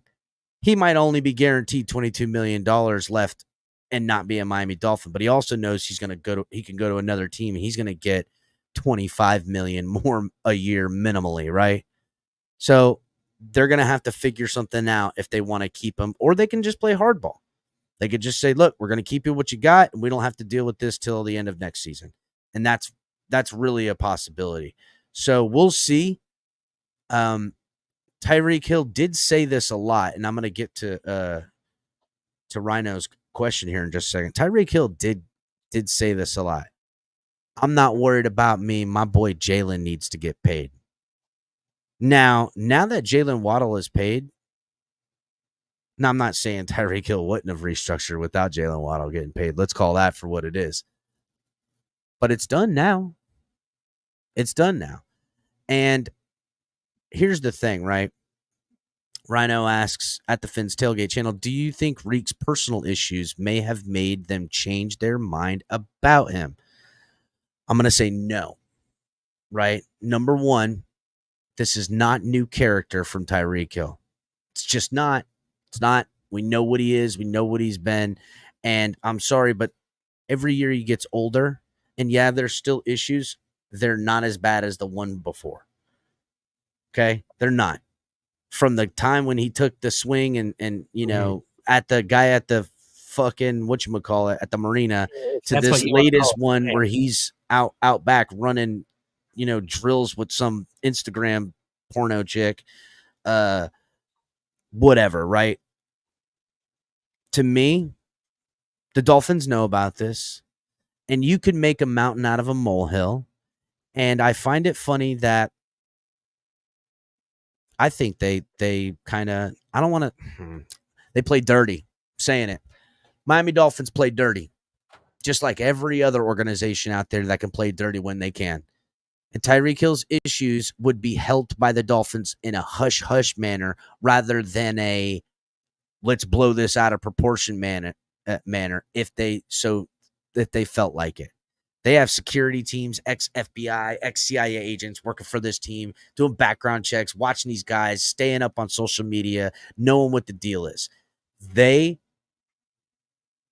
not only help prevent this stuff coming out about players like Tyreek Hill, but very well may prop it up to put leverage in their favor on contract talks.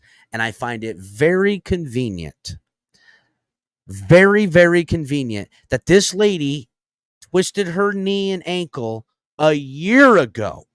Never a peep about it. Didn't hear about it all year.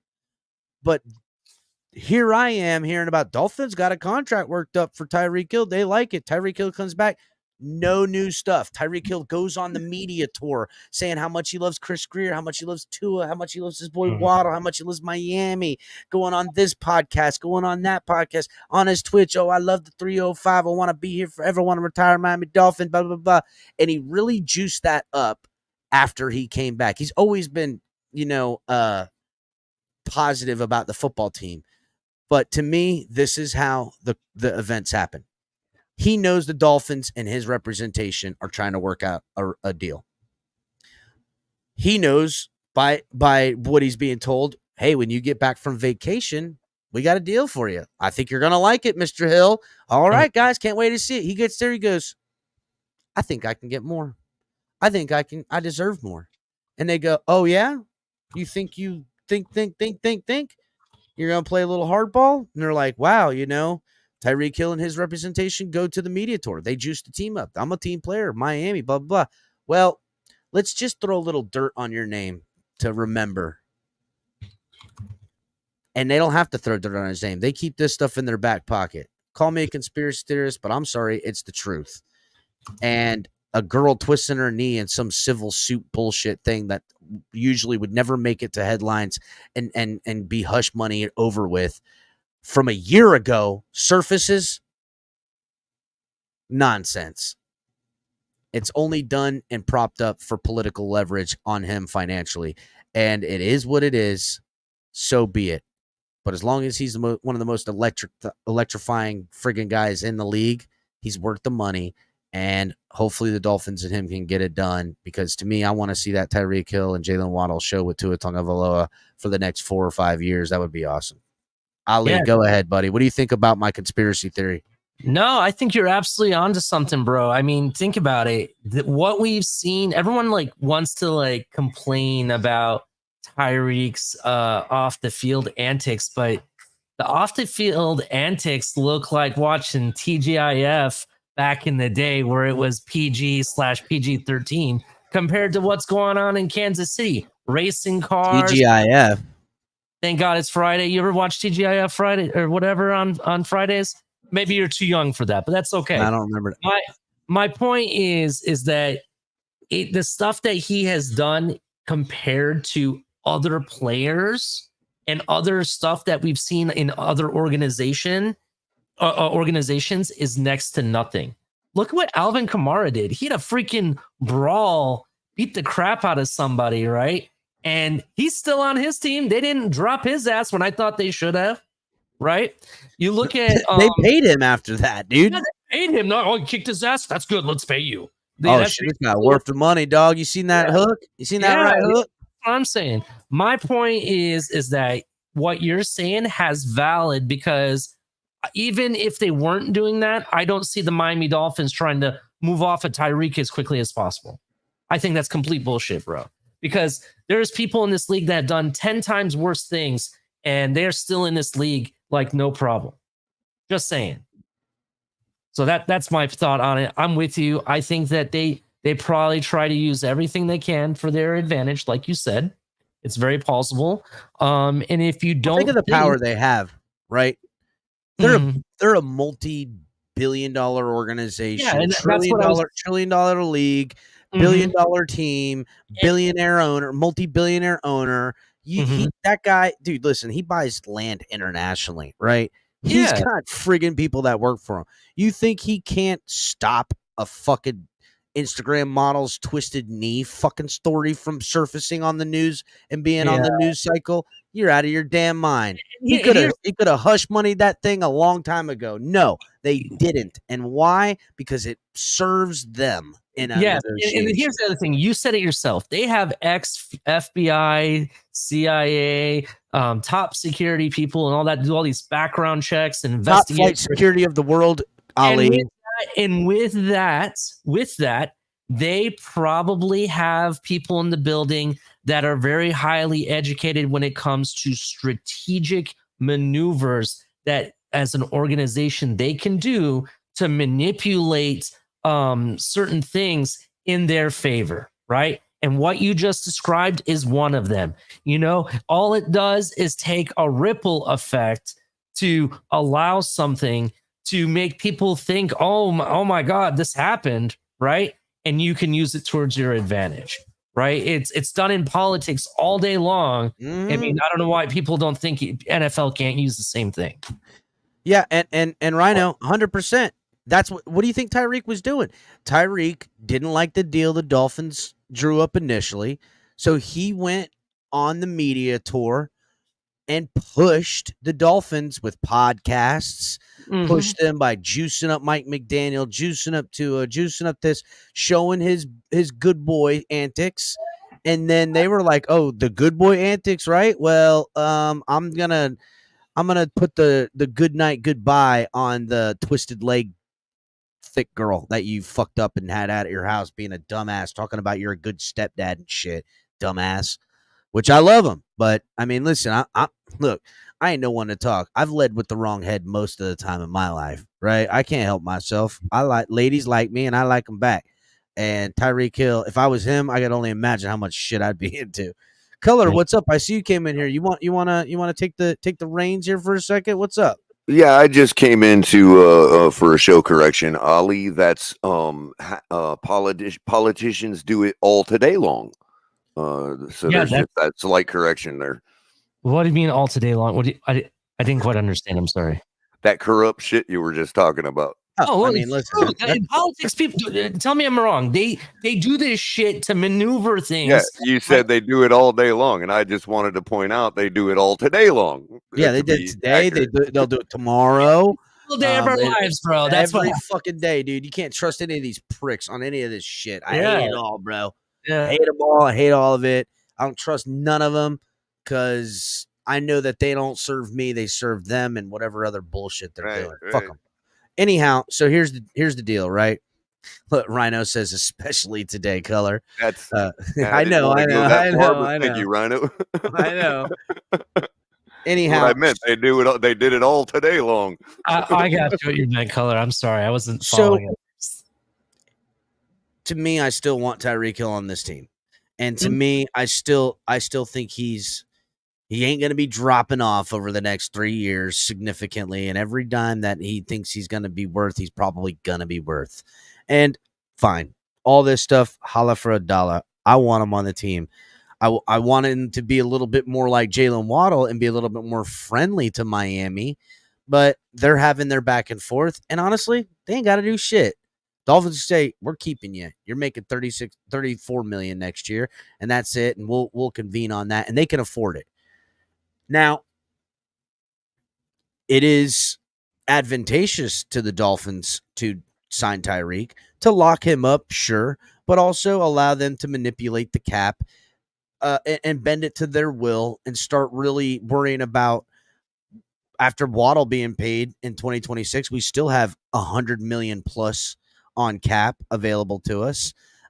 We could make sure 2026 and 2027 account for the bulk of the money that Tyreek Hill, and find ourselves with $28 million in returned money next year to put us in a really good cap situation. And it will help ease the financial responsibility for Tua Tagovailoa. Now, there is other ways, and we're not going to go into them all. I'll just touch on a couple real quick. Cutting of Bradley Chubb or reworking Bradley Chubb.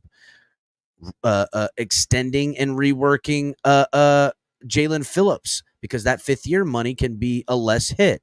You say no to Bradley Chubb, but I don't know. Again, I don't know what Weaver's defense is. I don't know how good Bradley Chubb's playing, and I don't know what kind of rework they could get done. They could have a thing where there's it's a new deal to save them money next year and save them money the following year with 2 voidable years and carrying dead cap over the next 3 years to tap into 2027, 2028, 2029 cap space, because their projections show that they can eat $21 million a year in dead cap over those next 3 years and be rid of him and still be all right. Because to me, everything is gearing for this window and a pivot year in 2027. And Jaylen Waddle's contract proves my point. It really, really does. Yeah. So let me ask you a quick question about that possible rework. If we were to do something like that for Chubb, does that include keeping Phillips here? Real quick, Aaron Jones says Barry's got 100,000 subs for his Trump channel. He's coming back for Doug. Barry ain't been around. Is that what he's doing now? He got a he's always been more of a politic guy and played that same type of news anchor politics tactics to the Miami Dolphins fans who embarrassingly a lot bought into it. And I'll touch on it really quickly. A lot of us let him lie and let him be because he didn't mix it up with the community. He started feeling some kind of way when TD started bringing him on. TD, I know he probably was trying to do a nice thing, but he kind of fucked it up because Buddy was feeling himself.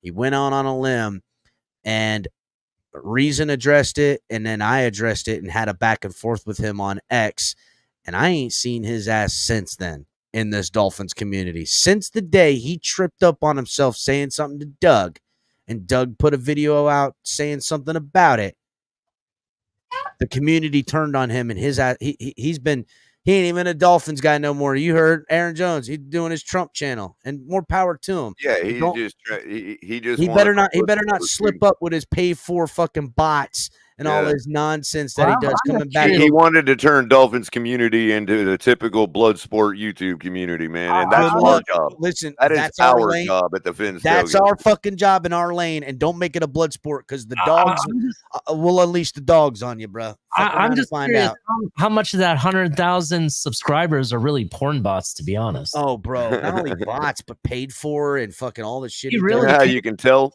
Bots, you go to Social Blade and you look at, you compare two people. One guy's got 100,000 subs and he's hauling in 4,000 a month. The other guy's got 100 subs and he's hauling in $35 a month. That's how you can tell is using the bots. Exactly, bro. And you know what? Listen, he can spend his retirement, his wonder years doing what he wants, and more power to him. I'm sure he's having a great time, a fun time. But don't come around here swinging your fucking Barry Dingling around here like you got something, because we'll straighten you out real quick. That is our lane. Oh man, that's we do football. We do our football takes. We talk in a fandom. We'll report news. We'll break news. We'll use our sources and people we've made friends with, and all of us living in South Florida, all of us mostly growing up down here, knowing everything around here. Myself, Color, Ali, you've been here for forever. My point is Barry, don't step outside your lane, because you're gonna find us in the fucking mist out there, dog. We're waiting for you. But let's pivot this now, because Tyreek Hill reworking his deal allows the team flexibility and certainty with the future of Tyreek. Whether that happens or not doesn't really matter. Javon Holland, to me, is up in the air, and inevitably, depending on whether he plays really well and prices himself out, or has a mediocre season or gets injured again, he isn't going to be the money. I don't foresee the Dolphins paying the money one way or another. He could still be on this team, but not making the money he thinks he wants. If he's on the Dolphins, it's because it's money that we will all deem to be fair and team friendly, not the other way around. There's no scenario where the Dolphins overpay and keep him, and he's the top safety, top 5 and paid. It's just not going to happen. He overplays and performs extra well. They'll let him go and get the compensatory pick. That's the end of that.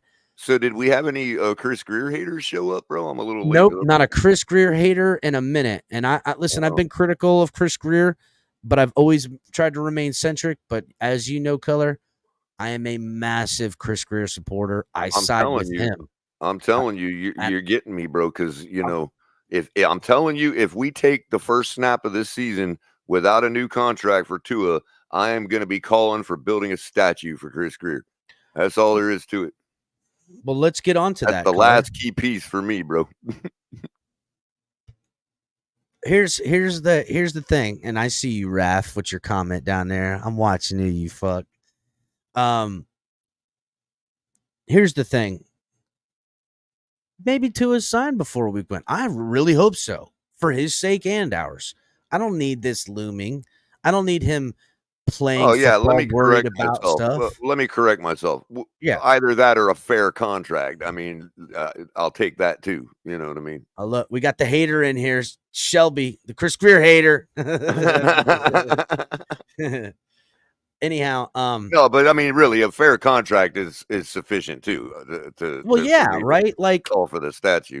So here's the deal again, guys, and I said this when we were talking about Holland, about his representation, athletes first. That's the same representation that Tua Tagovailoa has, and I've already told you what their goals is. Take the player they represent and make them the highest paid in their position, and control the market by having the majority of quarterbacks under contract. And quickly, how do they entice quarterbacks to go with them as an agency? Color taking the words. They pull out that flyer and says, "Look how many, how much money I got. This one trendsetters we got." You know what I mean? Look how much money I got, Tua. Look how much money I got this guy. Look how much money I can get you. Set new standards around here. That's it.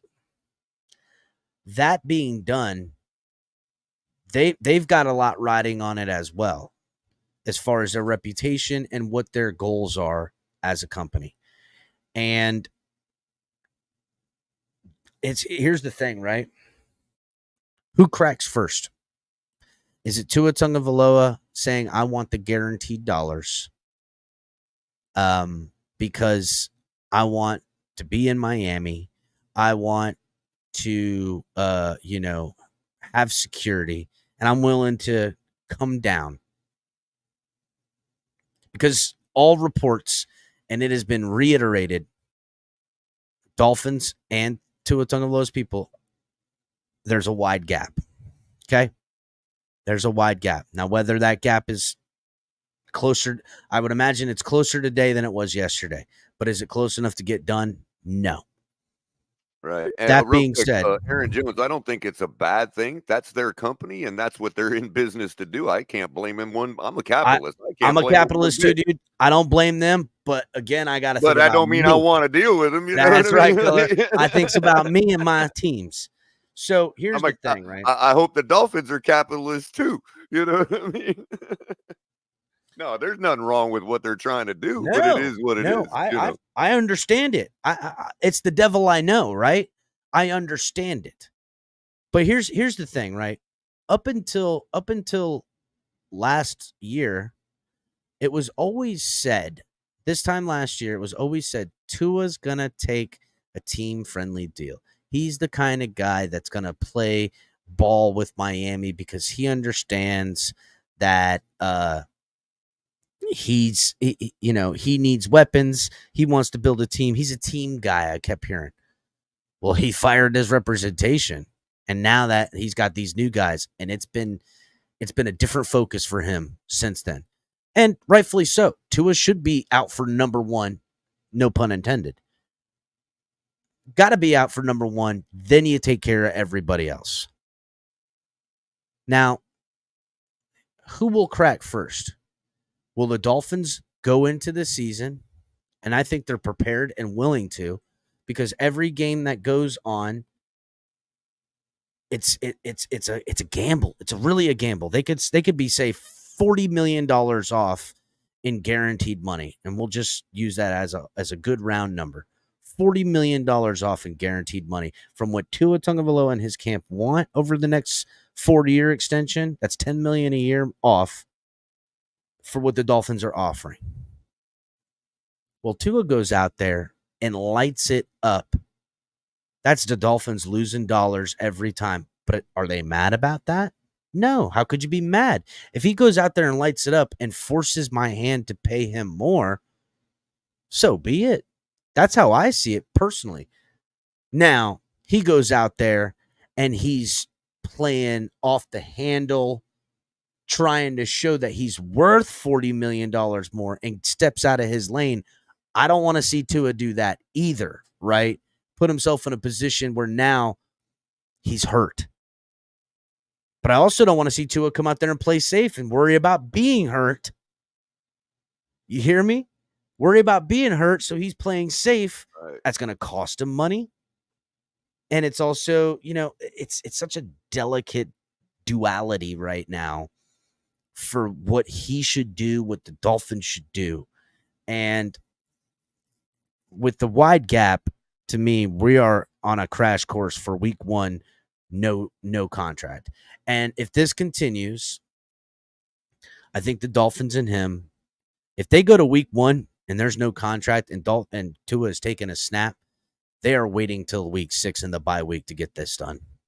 I am saying it now. We talked about it the other day. I'm still there too, man. I am right there with it. I think it makes the most sense. That gives them a sample size and a time off to look at it and say, you know what? Mm-hmm. Here's our offer. And Tua and his people got to think also, we might be able to hang on for more, but they still have the ace in the hole with the franchise tag and the transition tag to pay us, say, $43.8 million for 1 year or $39 million, and let us go. Now, that's figure not out going to get us in as cheap as we could get it today, but that would still get us in a lot more cheaper than it would be, let's say, by the end of the season if we make a deep run in the playoffs or something. You bring him in week 6 if we're 4-2 and he's balling out, beating these good teams. It's like, yeah, you bring him to the table right there. Sure, you're still going to pay a little more than you would now, but you're not going to pay that 5 or 10 million more. And if you don't want to sign at that point, then it's like, look, dude, you've been as fair as you can possibly be, man. You know what I mean? Yeah, to me, depending on how Tua plays, if he look, he comes out there and he plays like his hair's on fire all year long and no deal is done, it's because he is something else. And that's going to say something to me too, right? Right. Which means it's going to say something to me. He's the guy, it's going to say something to me, and it's going to say this. It's going to say, wow, Tua's worth anything he's asking for, and he's going to get it and deserve it. And that's the end of it, right? If he signs early, to me, it's going to say something else. And I think it was Duke that said it. Yeah, look, I predict Tua for him to sign day 2 in the training camp. Okay. That, depending on the money and the deals of the contract, it might say this to me. It might say, look at Tua. He obviously came to the table and got a deal done, and it looks more like he wants to not only be paid and make the money, but do like Jaylen Waddle and be on this team. See what I'm saying? There's a way in which the timing and the money says a lot of different things. Tua, he could come out and have a mediocre start to the season and sign his contract, and it could be for fair money. And Tua, it might say to me, look, Tua's thinking to himself, hey, I'm not going to get more. I don't want to take any more risks. I want to make sure he can come out and get clocked. Maybe not be injured, but like maybe miss the second half of week 1, right? And come back week 3 and then sign in the or he could go into the bye week with a bunch of soft tissue injuries, feeling like or whatever, right? You could have aches, pains, and just, I'm just talking about all the scenarios. I don't want to see any of this stuff. I don't want to deal with it, honestly. Or he could be 5-0 heading into this week 6 bye week. He could be averaging 289 yards a game, just slaughtering fools. And the Dolphins could be, let's work out a deal. And Tua's like, nah, we're going to wait till the end of the year, right? I can see that, and I won't be mad at it for him betting. I will never be mad at a player for betting on themselves. I don't have to like it. I don't like it usually, because usually it means I'm going to pay more. Right. But what I am mad at, and what I will always be mad at, if they would have signed Jaylen Waddle to $100 million deal, you see what I'm saying? Like $100 million guaranteed, $100 million guaranteed could make 100. If they reset the wide receiver market with this signing with him, I would be like, why? Why'd you do that? I would understand it to some degree, but like, no, they signed him early because it was a shrewd move. And that's what Chris Grier does and how he moves. I am looking for him to be the same way. So Lit is saying Tua is graded on how the season ends. First 6 weeks are too early. Normally, I would agree with that. By the way, shout out to resident Chargers fan. NFL is lit. He's been with us from the early days. I would normally agree with that. But in this case, where you're looking at our schedule, our strength of schedule, as of now, without knowing which teams are going to crap out and which teams are going to take a step up, our schedule is pretty hard all the way through the thing, beginning of the year too. So if you're talking about a hyperbolic number like 5-0 at the 6 week mark, couple that with the improvement we've seen and our expectations of future potential, that's kind of suggesting that future potential is actually going to happen if the dude's 5-0 with the schedule we have to start the season. And Color, there's a lot of context. I would agree with you, Lit, but in this case, it does say a lot by week 6. There's a lot of missing context in this too, right? We don't have to be 5-0, or they could be 4-1 and still Tua's been playing lights out. And the defense lost. Right. 5-0 is just a placeholder for ridiculously balling out. You know what I mean? 5-0 is a simplistic way to measure that Tua hopefully did well. You know what I mean? Yeah. And there's something I feel the Dolphins are also looking for too, right? I feel like this is what I feel like happened. Uh-oh, did I freeze color? Video did, but your audio is still good. Uh-oh. Well, I'm gonna drop out color. Hold it down. Right on. Yeah, so I mean it's it's like a moving situation with Tua, because the guy is so up and down. You have to expect it to be like that with his contract negotiations. It's like on one hand you got all this. On one hand you got the stats, and the other hand you've got the eye test, and we just don't know how much Grier is weighting each factor. Look, to be 100% honest, I said this before, but I think the Miami Dolphins tend to only announce negotiation information or contracts when they need to. So as far as we know, this deal could already have been made. It may be schematics of the contract verbiage for all we know. Right. I mean, Well, that was the first original report, was that they were just, the hang up was incentives. Yeah, I mean, it could be how it's structured. Maybe they want to front end it, and the other people want it back, and vice versa. And NFL is lit. I agree with that too. Like, I still wouldn't be convinced at 5-0 because I understand what you're saying, but the organization is anxious to get a deal done for Tua because of half the fan base chomping at their heels. You know what I mean?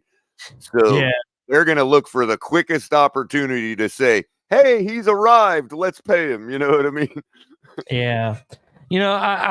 I'm okay with what the Dolphins are doing. Just keep you doing you. And, regardless of what we think, Tua's going to get his money one way or the other. And whatever they pay him, they pay him. That's what it comes down to. It doesn't matter what we really think, to be honest. Yeah.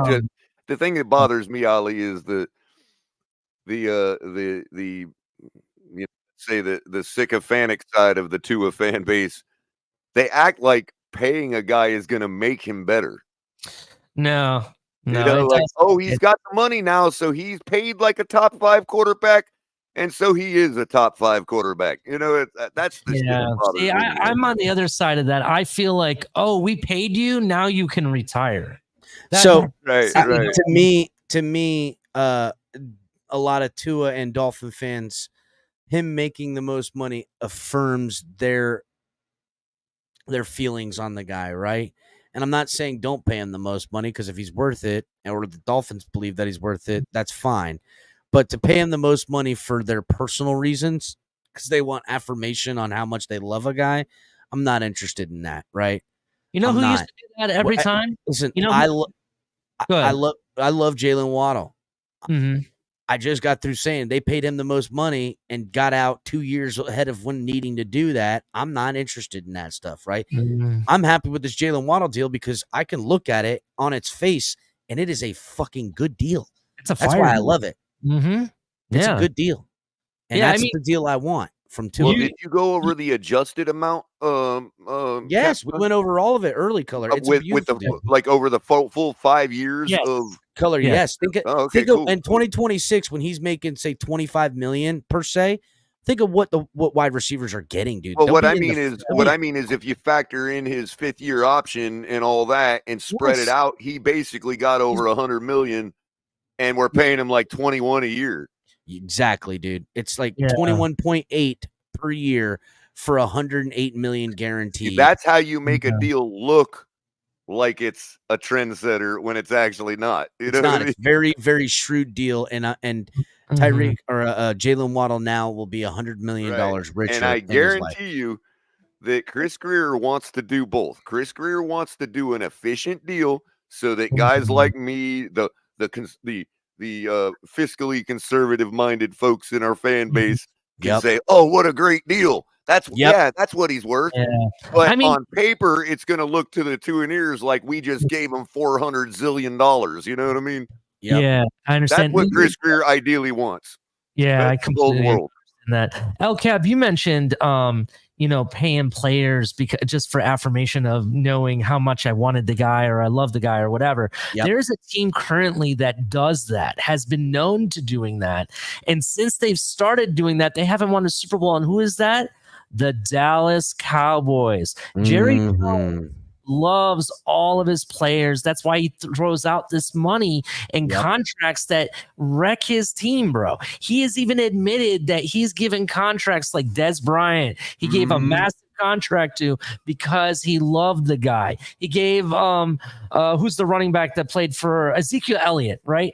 Ezekiel Elliott got the bag and then became nothing because he loved the guy, right? And to your point, I don't want to be that team. The only time I want to be that team is when we're beating the shit out of Buffalo and winning Super Bowls. That's when I want to be that team.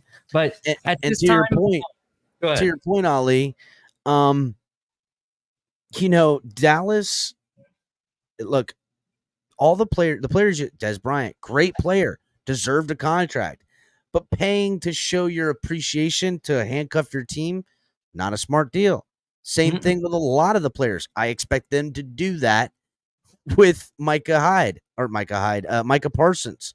They're going to do those same mistakes rather than, I don't know, maybe they learned their lesson. Hey, to reopen an old wound, but that Des Bryant catch was a catch. Oh, I agree. I agree.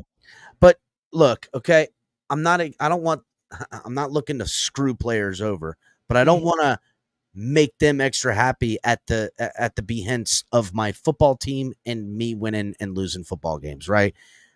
That's just what it is. When I look at this Waddle deal, it is worth every cent to him and Miami Dolphins. And in the long term, it's an amazing deal. I'm hoping for that same deal with Jalen Phillips. We talked about it earlier. And I'm hoping for that same type of response from Tua Tagovailoa. Granted, those first 3 years, a lot of up and down before, well, especially the first 2 years, not the first 3, but up and down with injuries, up and down with play, up and down with scheme. And I feel like the Dolphins can also be a little forgiving with themselves and Tua for how they kind of handled Tua with Brian Flores and how that worked out. But they've righted their wrongs. They've gotten a guy. They've done these things. If Tua wants to remain to keep Tyreek Hill and Jaylen Waddle and help this team, he's got to be willing to play ball with the team as well. So they got to meet in the middle and have to both have forward thinking about it. Tua doesn't want to live in a world where he's making all the money and they can't afford to give him weapons and give him protection. He doesn't, because if he does, you think people are critical of him now? Pay that man, 47 million a year in guaranteed money, which is a couple million more than anyone's getting, and give him a $275 million deal like Burrow. And I'm telling you, this franchise and everything will turn on him, and it'll do what happened to Ryan Tannehill. It'll break him mentally. It won't be good. He already had those hard times earlier in his career. Let's not rip open those old wounds. They gotta be honest with themselves, and the Dolphins gotta be a little bit honest with themselves as far as not trying to skimp out on this deal too, right? So we're gonna watch how this unfolds. Do we have an updated list of the players that we are not going to be able to sign if we don't get a deal with Tua done? Well, if they don't get a deal with Tua, it's pretty short, man. Here's the deal, right? If they don't get a deal done with Tua, chances are they would franchise tag him or transition tag him and figure something out like that. Right. So we've signed everybody but like 2 guys on that list, 3 guys, Chubb, Phillips, and Holland. I would say this, right? Tua, if the Dolphins back-to-back years franchise tagged him, Tua would be making in the next 2 years somewhere around $75 to $80 million with the franchise tag, and then the following year franchise tag coming up. So when they're asking for monies, they got to look at it like that. And they're thinking 4 years. They're thinking, I want 100. Dolphins are thinking, I'm going to guarantee you more than 150 million, right? With inflation. Guys are getting 170 million in guarantees. I've already given the numbers. We had it somewhere. There's a really good sweet spot in here to make this very palatable for all sides. Even more palatable when you factor in this 5th-year option if they get it done beforehand, right? And look at it as a 5-year deal with the 5th-year option and 4 years extended, and how the money will look and be maneuvered. Well, If they that's don't, like Dade County said, man, I'm with him. And Dade, Dade's the kind of guy that don't mess with hyperbole too much. He trolls, but he don't mess with hyperbole, right? And he said exactly how I feel. And I'm going to sum it up, paraphrase it, I should say. If he's making $1 less than Jared Goff, it's a good deal. well, I would say this, right? If he makes comparable to Jared Goff, Right, that's why still I a good said deal. $1. You know what I mean? Like we can't be talking about, oh, he's got to smash through Goff's deal. You know what I mean? No, it's about right where he's at. Here's And the thing, you could right? argue that he hasn't really even earned what Goff has earned to get that, but that's subjective. You know what I You mean? look at Joe Burrow, you look at Justin Herbert. Justin Herbert, immensely overpaid. Joe Burrow, maybe not overpaid at the time, but right now looks like with his injuries and how his stuff's going on, doesn't look like the greatest of deals. Since both those guys got paid, every other deal has been less than, including Lamar Jackson, including Jalen Hurts, including Jared Goff, all 3 guys that are more successful than those 2 that got paid. So to say that, Tua's got to be paid more than those 2 guys is a falsity, because teams have regressed to the meme now. They said, we're not going to be paying these guys, overwhelming these young guys to get out in front of it. It took the pressure off them guys. They think they made it. Yep. Because that's all anybody cares about is money. So once they get the money, they're like, I made it. Yep. And I don't think that would happen. I don't think it has with Burrow or Herbert or any of these guys. But there is something to be said where A, a guy can play freer, or B, a guy can play lazier because he don't give a shit. I don't think Tua's the lazy kind of guy and not give a shit kind of guy. I think it will benefit him personally. That's how I think. It'll benefit him being a little bit more freer on the field. But again, you don't want to. Goff didn't have injuries, but he did have a serious mental lapse by his head coach. Let's be real. I mean, I'm not gonna litigate Jared Goff. It's just a beating a dead horse at this point, But there was only a few guys there. Patrick Mahomes got money, got paid, and continued to perform. I don't know. I have a feeling that maybe Tua is a different guy, but wouldn't you want to just keep that fire under his ass as long as you possibly can? Here's the thing, right? I'm not saying money isn't important to Tua. I mean, as a motivator, like keep the fire lit. You know what I mean? You don't have to extinguish the fire right now. I would say this with Tua. Tua doesn't seem like the kind of guy where the money changes him one way or the other. Yeah, I think he's going to do everything he can, and when he's done with the game, he's going to be done with the game, playing it, being around it, whatever. But I think it's still very important to him, and I think what's most important to him is being the best he can be for his team, and that's a close second, right, to being the best for his family, which is financial, security. And Joe Riss makes a great point right here. It's confidence boost versus motivation. I like that. Which do we think Tua needs more, confidence boost or motivation? I don't know how much more confidence boost you can get other than 2 or 3 years of straight propaganda hyping you up to your fan base. That's some confidence boosting right there, man. I don't know. Very true. Very, very true. Well, to me, I don't want to say the Jaylen Waddle contract affects him or doesn't affect him. I'll say this. Well, real quick, Cap. What I was getting at was we started the offseason. We're not going to be able to get above water on our salary cap without doing a Tua contract. Then it was, here's this list of players we're not going to be able to sign if we don't get a contract done with Tua. And now we've got like 3 guys left on that. We're above water in cap, and we've got 3 guys left to sign on that long list of players we were never going to be able to sign unless we did a new deal with Tua.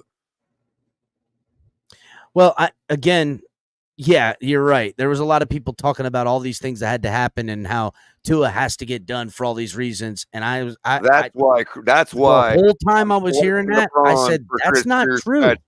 That's why I'm collecting the pile of bronze for Chris Grier's statue, bro. Because I'm telling you, Color, out, man. I want my at least a bust of my head on a plaque next to Chris Grier's statue, because I've been saying this the whole time. Yeah. I don't see what they're talking about. The Dolphins have maneuvered themselves with their voidable years and how they're doing contracts and everything to squeeze out tens of millions of dollars in a short amount of time. Dolphins this offseason, nothing changing, can figure out $65 million over the cap to sign to a extension year if need be. So they are not pigeonholed like it appears to be. It's just the truth. Yeah, their only leverage is that they know the fan base. I mean, Camp's only leverage is that they know the fan base really wants it. They know that Chris Grier wants to please the fan base. That's literally their only leverage. But I think also the leverage that they have is leverage, but it's only, I think it's also a leverage in the extent that once this is done, it allows you to do so much more in this window. It provides clarity, exactly. For 2025, 2026, and then the problem is it only provides clarity financially. It doesn't provide clarity on what we actually need clarity on, which is whether he's worth this money or not. He's worth money. That's the part that's the unknown. Is he worth the most money? I would say no. Is he worth, being less than anyone who's been signed these last 18 months? I would say no. Well, I'm just saying if that was a known commodity, we wouldn't even be having this discussion. We would have already got the contract done in March. That's true. It's true. But again, I think there's a number. And we know there's a number. And the Tua has a different number. I'm saying that number would be blank if we had a known commodity right now. Maybe. If Tua was a known commodity, that number would be blank. That check would be blank. It would be, hope they don't rake us over too much. You know what I mean? Yeah, I guess so. So I would say this, right, guys? Something to keep out, something to keep an eye out, something to keep looking for, because this Tua talk on this contract extension is not going away until it's done. And even when it's done, it'll be talked about and how it affects this team this year, next year, and going forward, and what other things can be done. That's the other thing, Cap. They likely want to get the bitching and moaning out the way before the season starts. That's the other leverage. I don't think they care that much, but I will say this, right? It would be nice. It would be really nice if it was done and over with, and it will be when it does get done.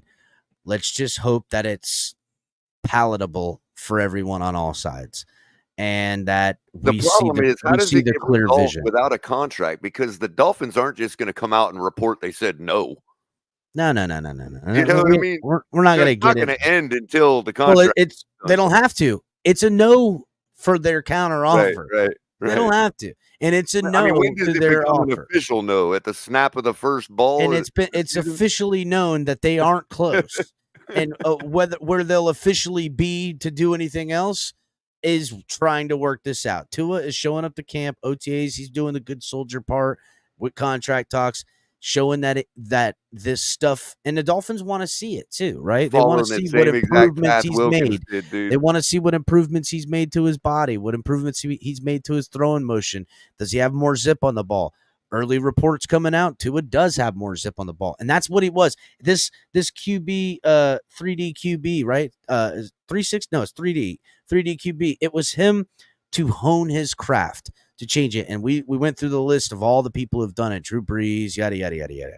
And that coming in and working out to his favor helps him earn money in the eyes of what the Dolphins are willing to give up for what their projections of him could be. And we're going to see where this ends up, whether it rides out for some time in the season, whether it rides out all year, or it's done, day 2 of camp, like Rhino said earlier. So, all right, guys, that's it for today's episode. Thanks for Color and Ali popping in here. Hit the like button on the way out, everyone. Put a comment in the comment section, not in chat, but in the comments, and let me know what you guys think about Jaylen Waddle's contract. Is this a fair deal? Did the Dolphins come out, awesome on this deal? Did Jaylen Waddle take the Dolphins to the cleaners and took the bag? Then let me know what you guys think about Tua Tagovailoa. Are the Dolphins going to get this deal done? Is Tua going to be the highest paid quarterback and annually and guaranteed monies? Is it going to be a fair deal and what I perceive to be more like what Jaylen Waddle took? Is it going to be somewhere in the middle? When does it come? Let me know in the comment sections at the end of the video, guys. It's easy for me to go back and read your comments and talk and start a dialogue, or even just like the comment and read it, because you guys say some interesting stuff and I miss stuff going through the chat. And if there's something you really wanted to get across, I want to see it. There's things you guys think of and see and perceive that I don't, or Color doesn't, or Ali doesn't. And we want your opinions. We want you guys to get in the comments at the end of the video. Hit the like button, subscribe, share the show, and we'll see you guys next time. Fins up, everybody. Fins up.